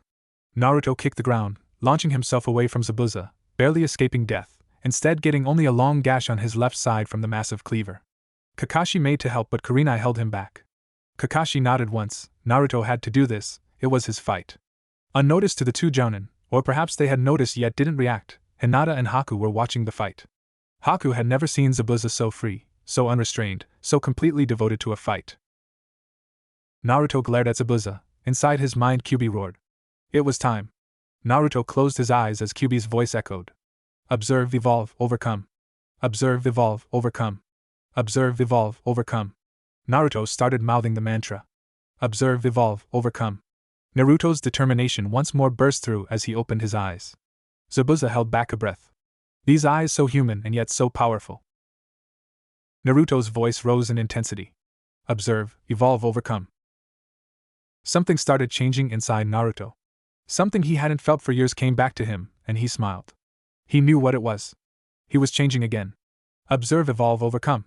With a final cry, Naruto's hands shifted in a new, previously unknown shape, as Naruto swung his new arms in a deadly flourish, reminiscent of a pair of infinity symbols in front of him, grinding his blades together in the end. Blades? Yes. His arms now were completely different. His forearm had been covered with what looked like bone plates to protect it, with wicked serrations running on the outside rim. From his wrist extended nearly 60 centimeters long, wickedly curved blades obviously sharp on both sides, edges glinting malevolently. On the other side of each forearm were smaller blades, only 15 centimeters long. Nice going, kid. Looks like you got another power. Looks much sturdier than your claws, even though the weight is going to slow you down. Now take down the ninja that defied us. I'm on it, Q. Had these seemed fun? Looks like I'm picking up Anko's bloodthirst. Let's do this. Zabuza, as well as the crowd watching the fight, were all stunned by the new change. Damn it, brat, what the hell are you? I thought I told you already, Zabuza. I am Konoha's demon brat. I am Kyuubi's jailer, executioner, and salvation. This is the power I grasped with my own two hands thanks to the idiots who confuse a kunai with the scroll it's sealed in. Naruto smirked ferally. But none of this matters. All that matters is this fight. Shall we continue? The two combatants faced off against each other once more, sparks flying more wildly than before. Zabuza saw that he now held the advantage, as Naruto had obviously only just learned how to do that with his hands. But he saw and knew that the advantage would wear off soon as Naruto got more and more used to it. He knew he should feel fear or at least be slightly intimidated, but as Naruto said, it didn't matter. Only the fight mattered, the spilling of the enemy's blood, the sound of flesh being torn apart, the pain of muscles nearly tearing themselves apart trying to comply with their owner's requests. Zabuza almost laughed in exhilaration. He would honor this opponent no matter what. He just wished one of them wouldn't have to die this day. He really wanted this guy as a sparring partner. One look in Naruto's eyes and he knew the brat had come to the same conclusions. Had one watched from above, unbound by the restrictions reality places upon everyone, he would have seen two warriors, so much the same as they were different at the same time, communicating warlessly. He would see and understand the bond the two combatants now shared, a bond that formed only when one fought and understood someone perfectly. It was a moment of pure understanding where gaps of age or birth or training didn't matter. Only the soul resonating with another. Unfortunately, this moment was broken by a malicious laugh. A laugh belonging to a short, midget of a man, in an expensive tuxedo and his army of lackeys. The warriors stopped and looked at the intruder of their perfect moment. Well done, Zabuza-chan. Well done in tiring them out. Unfortunately, I don't think I'll be needing your services any longer. You missing shinobi are so expensive. This small army of Ronin is cheaper than you and your bitch. Zabuza snarled at this, and will have the pleasure of killing you getting me the money of your bounty. Hee, just kill the men. The girls will sell nicely, especially the red-eyed one and the one with the white eyes. Exotic fare like this is. Gatu Naruto started emitting a red chakra around him, killer intent unlike anything the poor man, no prey, had ever felt before. I would have let Zabuza here kill you quickly, but I don't think I'm going to be so kind. I'll take care of you personally.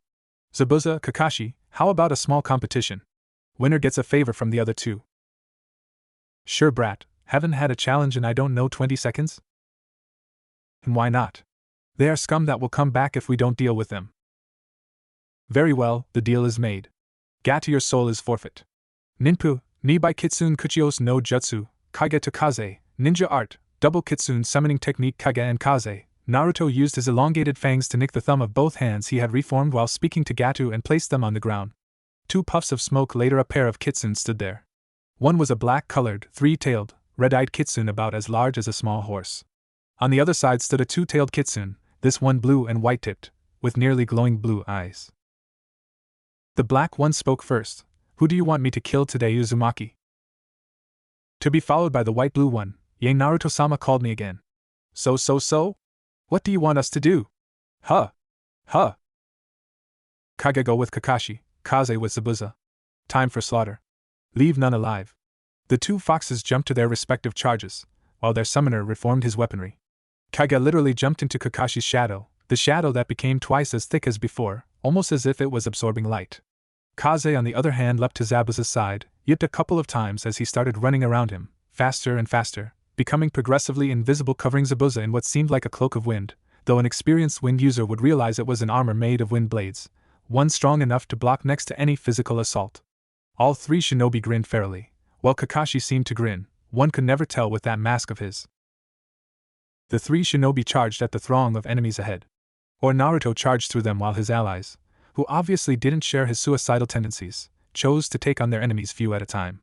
Naruto charged straight on, jumped forward, rotating his body mid-flight, putting his blades in front, in effect making a corkscrew rush with his head protected by his blades, creating a drill of blood and gore. As the rotation slowed, Naruto lashed out with his 2-bladed arms before slamming one down and using it to rotate himself once more, lashing out with both his legs and the blade of his free hand, killing more as he slashed or kicked hard enough to break their spines and necks. Jumping from that, Naruto made a backward jump, stabbing a pair of unfortunate fools with the blades on the back of his forearms. Immediately reversing his movement, Naruto took a couple of steps forward, impaling another pair of enemies on his arms. Feeling the blood flow freely on his hands, Naruto freed himself of the soon-to-be corpses, turned to the next batch of enemies to continue the slaughter. Kakashi was having an easy time fighting. Despite the lack of training, the bandits were many, but the kitsune partner all but negated that. The scarred ally jumped out of the shadows to bite a neck or hand or leg or weapon to protect Kakashi. The one-eyed Jounin soon found himself appreciating the help, especially when the fox saved him from what would be certain death by decapitation by impaling the poor fool with what seemed tendrils made out of shadow matter. Zabuza, on the other hand, was having fun. His wind armor made him next to invulnerable against these fools, so he was pretty much going all-out offensive on the bandits. He too seemed to enjoy his kitsune ally and the immunity it provided. That blonde Gaki sure knew his summons. Now if only the damn fox would stop that annoying giggling. Kurenai, Haku and Hinata, Sakura had rushed to her Sasuke-kun and started crying, watched in morbid fascination at the slaughterhouse the bridge had turned into. Gatu was scared shitless. This was impossible. He was Gatu of the Gatu Industries. He was not supposed to die in this no-name village by a no-name brat and his own tools. It was preposterous. And that terrified him. Naruto kept up his dance of death, body parts and weapon pieces flying through the air by the veritable tornado of death the blonde child had become. Blood flowed freely, covering the stench of human excretions with its coppery scent, making the ground slippery, more so by the bodies and missing body parts that littered the area. Screams of terror, pain and death resounded through the blood-spattered abattoir that would free this country. Man stepped on man, man stabbed man, man killed man, painting a surreal image of death and blood. So much blood. Naruto had long since started pushing chakra into his blades, increasing sharpness and length, making a most unrealistic image, a child that was completely covered in blood and gore, yet the most deadly part of said boy was free of the life-giving essence that covered it. A blur even to Jounin, Naruto didn't even bother dodging. He just went in for the kill, feeling clubs break on his bones and spears refused to injure him. He made a rapid spin, blade extended, opening, carving, a bloody path through his enemies, slowly reaching his prey. The same prey that had threatened his friends and allies. The same prey that he would enjoy killing in a most horrific manner. The only kill he would enjoy. Gatu was petrified. This was no human in front of him, this was no being of flesh and blood. It ate the flesh of others and drank the blood of the dead. And these eyes, these terrifying, damning eyes. These eyes, slitted and red, Gatu couldn't tear his eyes from the thing that would take his life. He watched as kill by kill, second by second, death approached him. He could only look at his death approach him, the vision of a demon overlapping with his killer. Like a deer in front of headlights, like a mouse hypnotized by the snake that would eat it, Gatu merely watched. Naruto had finally reached his prey. What a pathetic ninja to threaten his precious people. He stalked at his enemy, this pathetic fool. Kyuubi's Yukai gathered at his hands turned blades, forming a red, shimmering shell of vile energy. The energy flared, as if rejoicing, as the right blade ripped into Gatu's stomach. Gatu screamed in raw terror and pain as the energy burned his insides, a pain unlike anything he had ever felt or imagined. He felt every vein in his body flow with fire instead of blood, his insides melting and reconfiguring, his skin flay, his bones shatter and his muscles tear themselves apart. Gatu's entire world was pain. Naruto watched with hateful eyes as his enemy died slowly, feeling pain most beings would be unable to comprehend. As his prey died, Naruto looked back at his friends and allies. The bandits lay dead, cut with kunai, zanbatsu or bladed arm, their blood painting the river below them red. Naruto spread his bladed arms to the side and roared, screamed to the heavens. His cry became strangled and harsh, his strength left him and he fell on his knees, hands reverting to their original form. Hinata was the first to break ranks and dashed to her Naruto, catching him as he fell, gently laying him on her lap. Hinata ran her hands on Naruto's hair, reminding him she was there for him, and the red, malignant glow of the Kyuubi faded away.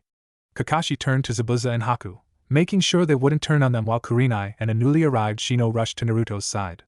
Inari and the villagers he had gathered had come right on time for Naruto's victorious, or was it sorrowful, scream. Naruto's world was racked in pain, as Kyuubi's power receded to the seal and he could hear the ancient being draw his attention to something he didn't know what he didn't care, all he wanted was to sleep, just to close his eyes and sleep. Naruto's body tensed before Hinata's terrified eyes. He started bleeding from the pores of his skin, from his eyes and nose, blood coming out of his mouth. Mere seconds later a spasm overtook Naruto's body. Quickly falling to her limited medical training, Hinata activated the few diagnostic jutsu she knew one after the other, as her team gathered around her. Naruto started shivering and trembling, occasionally his body jerking, and everyone around could see the strain on the body to merely stay alive. Hinata was baffled. Her few diagnostic jutsu gave her contradicting results. Closing her eyes, she remembered everything she could about Naruto's affliction and status. Surprised, she opened her eyes, fear written all over her face. She turned to the questioning looks of her team. It's Kyuubi's chakra. Remember that Naruto-kun's Odi became unstable after being exposed to an amount of it. What if it's happening again, but this time it's worse? It's finishing the job it already started. Naruto-kun's body is falling apart, and I don't know anything that could help him. Hinata's voice was a barely audible whisper by the end, sorrow stealing her courage, vitality and strength. Her Naruto-kun was fading away in her hands. Haku had got the last part, and went to Hinata's side. Sure, there were fully trained medic means, but maybe together they could keep him alive. After all, Zabuza-sama had asked her to. Asked her, not ordered her. Green chakra flared and the two medics started working on their patient, new wounds opening mere moments after the previous was closed, and hope was draining as fast as their ever-diminishing chakra reserves. Naruto lied on the blood-covered bridge, body racked with unholy pain. He could feel his body turn on itself, an inner war that would doom him. Kyuubi screamed at his vessel, trying to get his voice to reach the vessel on the verge of death. The age-old Bija had been analyzing the situation, and, as much as he might not like helping the child, it knew that this was one of those times. Kit. Focus. We're dying. Thanks to your unstable body, my Yukai is causing your body to break apart. You need to work here with me, Kit. Your body is breaking down faster than it can heal, and without building materials we are going to die. Now focus. I know it's hard, but we need meat. Raw, fresh flesh and blood. You hear me, Kit? We need flesh and blood. Per Naruto, his world comprising mostly of pain, could barely hear the being inside of him. Few words registered on his mind, flesh and blood. It seemed important. Naruto knew it, and while he was having a hard time, he used the last reserves of energy he had, while he had them, to speak. FF flesh G give M me F flesh raw blood and need M meat. It was all he could get out before he was out of the little energy he had and screamed in pain. A pain that got even Sakura to look at his direction, so completely overwhelming it seemed. The poor villagers didn't know what to do. They wanted to help him, but they couldn't. No living being should live in such pain. Kurenai and Kakashi, on the other hand, worried about something else. Even if Naruto survived, he would probably be changed. He had just killed, no massacred, 100 humans, used the power of a demon, and his body started falling apart. The physical and mental pain could tear him apart, and if that happened, Kyuubi. Hinata and Haku heard his request and could only ask Shino to take care of it. The Abure merely nodded before hounding off to find some animal to kill and get to his friend, while the two medics helped Naruto stay amongst the living. Kiba, who had finally regained some mobility, watched in horror as his packmate died a slow, dishonorable death. He glanced to his dog partner, who nodded in reply to Kiba's unasked question, and the pair ran off to the surrounding forest to help as much as he could, even as he was tired from his fight against Haku.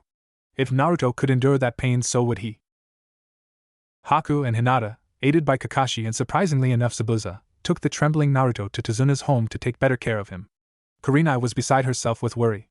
Being a friend of Anko's, she knew just how Anko trained a potential student, and taking into account Naruto's past, his pain threshold should be way above most people's imagination.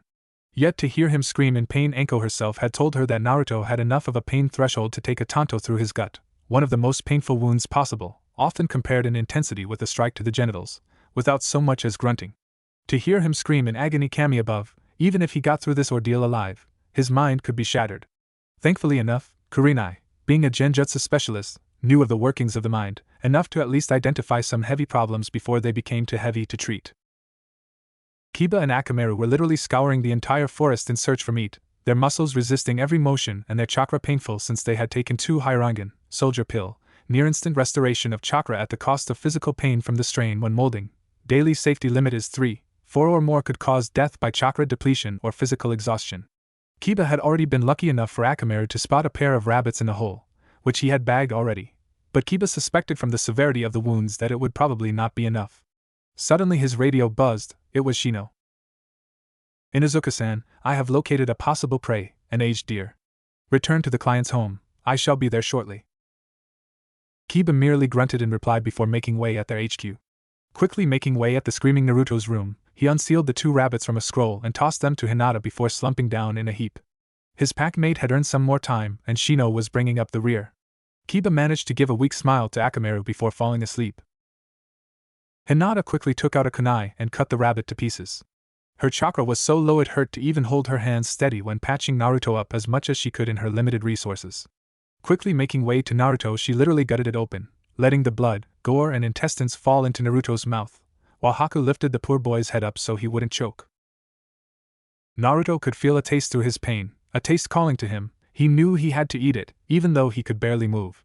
Slowly the pain blonde started moving his jaw, feeling the life-giving liquid guzzle down his throat, chewing the slimy intestines of the meal that had been given to him. Slowly needing more, he bit off more on his own, his body's needs overriding even the unimaginable pain he was under. Bite by bite, gulp by gulp, crushed and swallowed bone by crushed and swallowed bone, a messed up, horrid, disgusting, yet so needed meal went down Naruto's body, already being broken down even while in his esophagus. Haku and Hinata watched as the tortured, semi-conscious boy ate the rabbit on his own, a hunger born of necessity. The rabbits were gone in a minute, and both could see he was slightly better. It was not much, but it was a considerable improvement over what was before. They knew he would need more soon though, the poor meal would only sustain him for so long. Taking their 3rd Hyrangan, knowing full well that they would probably faint in less than 30 minutes, feeling pain on every cell of their bodies as they pulled more chakra out of them than they were supposed to possess, the 2 medics got back to trying to keep Naruto alive a little bit longer. They knew their pain was nothing compared to the pain he was in. What drew the attention of Haku, and at some point her fear as well, though, was the fact that Naruto had seemed to slow down at a point. His heartbeat had slowed down to a crawl, his breaths coming once every minute, even though by his screams he should have hyperventilated. Shino was running through the forest, his prey secured on his holster via sealing scroll, its carcass still warm. Ignoring the door, he pushed some of his precious little chakra to his legs, leapt, and landed through the open window of Naruto's room. To his chagrin, he almost fell on poor Haku when he saw her placing Naruto's head on her lap, trying to hold him still enough for Hinata to fix his eyes. Poor Shino froze, and he didn't even know why he envied Naruto's position. Shino frowned. It was illogical. He would have to ask his Otasama about this, and maybe his Okasama. Quickly getting out of his predicament, with not a moment to waste, he took out the dead deer and with his sharp and effective kama slit its throat over Naruto's gasping mouth, blood staining both the floor and Haku's kimono, which, considering the circumstances, didn't annoy her nearly as much as it should have. Naruto drank hungrily from the blood of the animal, feeling it work its way to his own bloodstream, purifying the carcinogenic cells that were created from Kyuubi's yukai. Before anyone could hold him back, his hand shot forth, grasped the dead animal's throat, and he pulled himself to the wound, trying to drink as much as he could, as if his life depended on it, which it apparently did. After the flow slowed down to a trickle, Naruto bared his long canines and bit hard, tearing through the animal's hide. Fortunately, Shino had had the mind to use his kama blades to quickly take off as much of the skin he could in the short time Naruto had literally been draining the poor animal dry. Naruto's pain lessened with each bite he gulped down, the flesh being broken down to replace his own broken down flesh, spent to contain and repulse the tainted flesh that used to be his own. Luckily, Naruto found this process allowed him to maintain his mutations, even if he didn't realize it at that specific time, being completely absorbed in devouring his fleshy meal. Kyuubi, on the other hand, had taken great care in cataloging and understanding what had happened, as well as help from his side on anything he could, especially directing Naruto's now operational natural healing capabilities. If a medic opened up Naruto's stomach at that point, they would have been baffled at the sheer efficiency and speed of digestion. Naruto's body wasted absolutely nothing if it could help it, bones and flesh breaking down in what seemed like seconds, their nutrients distributed through Naruto's body at speeds that most humans' bodies would be unable to compare to. Then again, a Jinchuriki with an unstable DNA chain was not normal. Naruto's body was completely replaced in a matter of a single hour, his entire blood volume in a mere 15 minutes, while at the same time isolating the harmful cells that were the result of Kyuubi's yukai. Naruto slowly came to his logical senses as his pain dimmed, and the deer was little more than a hind leg and a head. Not even bones escaped Naruto's feeding frenzy, as he needed to replace his entire skeletal structure. As he came around, he finally realized what had gone on in the room, Kiba lying down next to him as Kurenai and Kakashi placed him, Haku asleep and Hinata almost knocked out, and a tired Shino having what seemed like soldier's soup. Soldier's soup is a mixture of highly nutritional ingredients that focus to give someone as much energy as possible without harming the body. Its taste is absolutely horrid, but its value when in need of a quick, easy and nutritional meal without much hassle or difficulty of ingestion is unquestioned. Tsunade was one of the first to create bars that when boiled would bring forth this soup, aided by the Akimichi clan, considered Jounin-ranked equipment for extended missions, though most who know of its existence carry a bar or two anyway. Some prefer to slowly munch on the bars themselves, claiming it makes the taste at least bearable. Naruto slowly got up, still feeling phantom pains, Kyuubi congratulating him on his survival, and gently laid a hand on an exhausted and nearly asleep Hinata. Shino had already tucked Haku in a futon, not that in her near-delirious haze could she tell what happened. Hinata, on the other hand, had stubbornly refused to let her eyes close before her Naruto-kun had recovered at least a bit. Naruto picked her up bridal style, carried her over to her futon, and covered her with a blanket before nodding to Shino and getting out of the room. After all, his comrade would need his rest as well. Naruto calmly walked down the stairs into Zuna's home, politely greeted the family, his sensei, Zabuza and Kakashi before excusing himself and going outside to, as he said, keep watch. Kurenai lifted an eyebrow at his behavior and signaled to Kakashi. Something was wrong, she would check it out. After getting Kakashi's approval, after all he was ANBU and more experienced than her, meaning that even if she had overall command, his opinion mattered a lot, before going out after her student. Soon her fears were confirmed as she found Naruto mercilessly pounding on a stone. Weak, I'm so goddamned weak. Crack. And the poor stone exploded to dust. Naruto, would you care to share why you're weak? What the hell do you mean, sensei? I am a fucking monster. I massacred these people. Damn it, there were other ways to take care of this other than that. True enough, Naruto, but if you hadn't defeated them so completely, they would have returned and done that all over again. But that is not really the reason, is it? Of course it is. But what do you know, Kurenai? What do you know of taking pleasure in the ripping apart of others? In feeling their blood rush down my arms? In willingly ripping them to shreds and not resisting these murderous urges? What the hell do you know? You have no idea how I felt back then. I was fucking giddy. I was almost laughing as I tore them apart. I am a fucking monster. And now I've done even worse. I've let Hinata-chan get my blood on her. I've tired her out. Heck, her life might be in danger. Do you have any fucking idea how hard it is to not revert back to that monster I was and blindly attack everyone? Do you? Of course I don't, Naruto-kun. Of course I don't.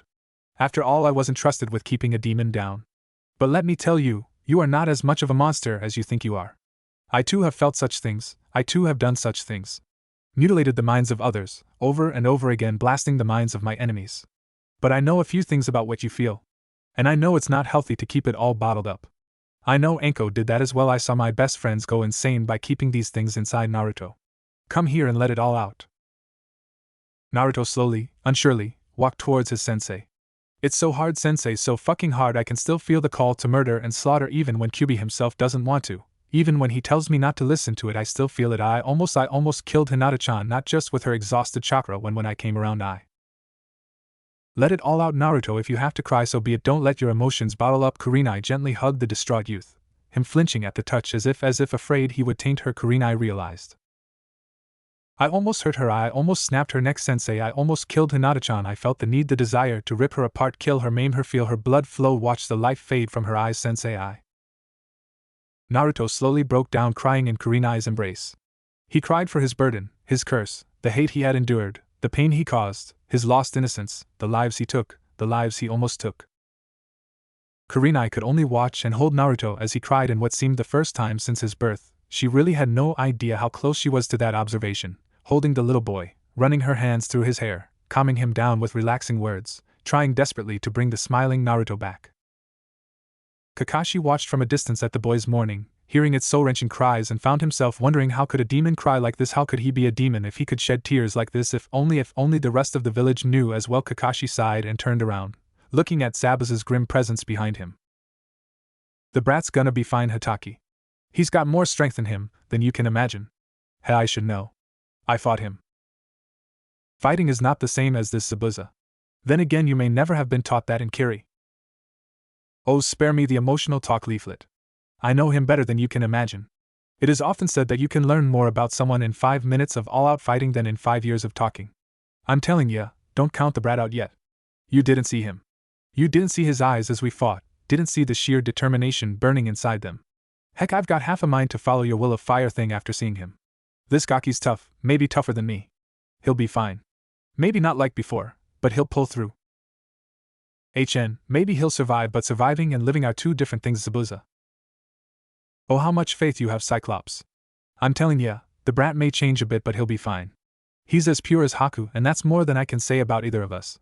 Now stop eavesdropping and ogling red ice over there. Whatever. I gotta check on Sasuke. Your apprentice did a number on him. Faye, as if. She just put him in a death trance. He'll be fine in a week. I find that hard to believe. I still do not trust you. I'll be keeping an eye out for you in case you switch loyalties again. Kakashi, considering the conversation done, went back to the house, missing Zabuza's retort. Switch to what side, moron? Besides, following the brat there seems like a lot of fun. Now I just have to see how it turns out.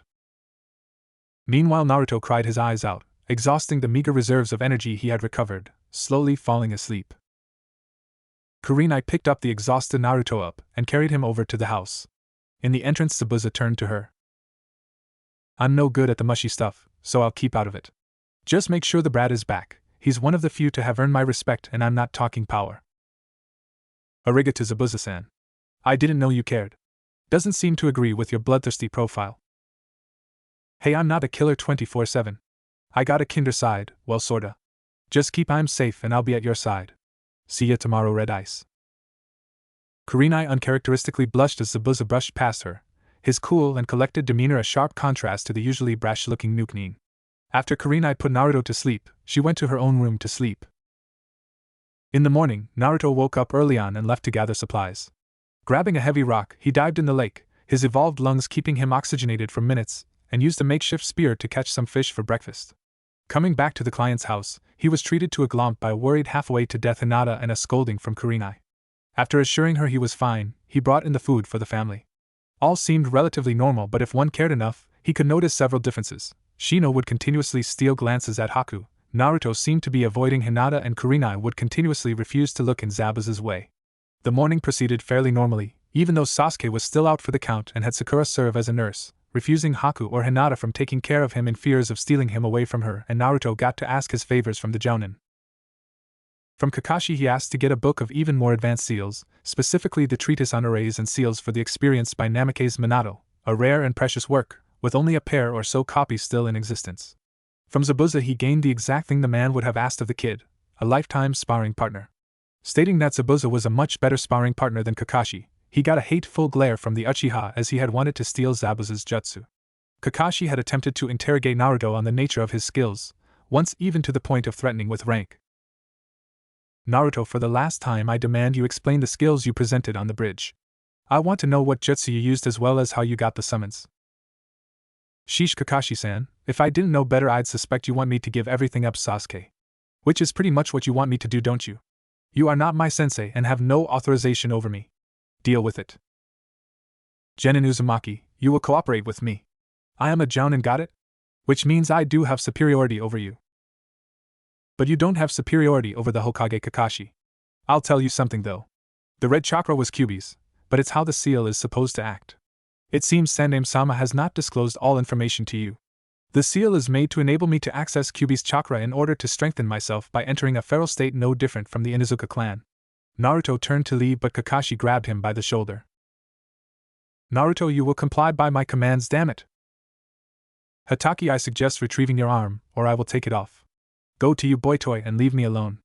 I assure you Hokage-sama knows everything about me, and if anything about what happened in the bridge comes out of you, my team, Zabuza and Haku, I assure you, Hokage-sama is going to destroy you. And don't even bother thinking about the faggots of the council. I obey either them, not you. You are all unworthy of my legacy. Now buzz off, Hatake, before I rip you apart. You were nothing before Zabuza without you Sharingan, and I am immune to it. What do you mean, Naruto? Uzumaki to you, Hatake. And I mean what I said. Now let go. Naruto turned with speeds that Kakashi's non-Sharingan I couldn't see and grabbed the Jounin from the neck, lifting him from the ground. Growl so weak and slow. I'm glad I picked Zabuza as my sparring partner. I would be unable to go all out against you. With a thump, Kakashi's feet met the ground. Naruto, this was insubordination, and you committed insubordination first by restraining a shinobi in an A-rank mission, as well as treason for reasons I won't bother to mention. Leave me alone, Hatake, otherwise you may have a, how do they call it? A training accident. After all, I am the prankster king and you have no idea how good I really am. Besides, it seems you have gathered quite the attention from Zabuza-san and Kurenai-sensei. This isn't over, Uzumaki.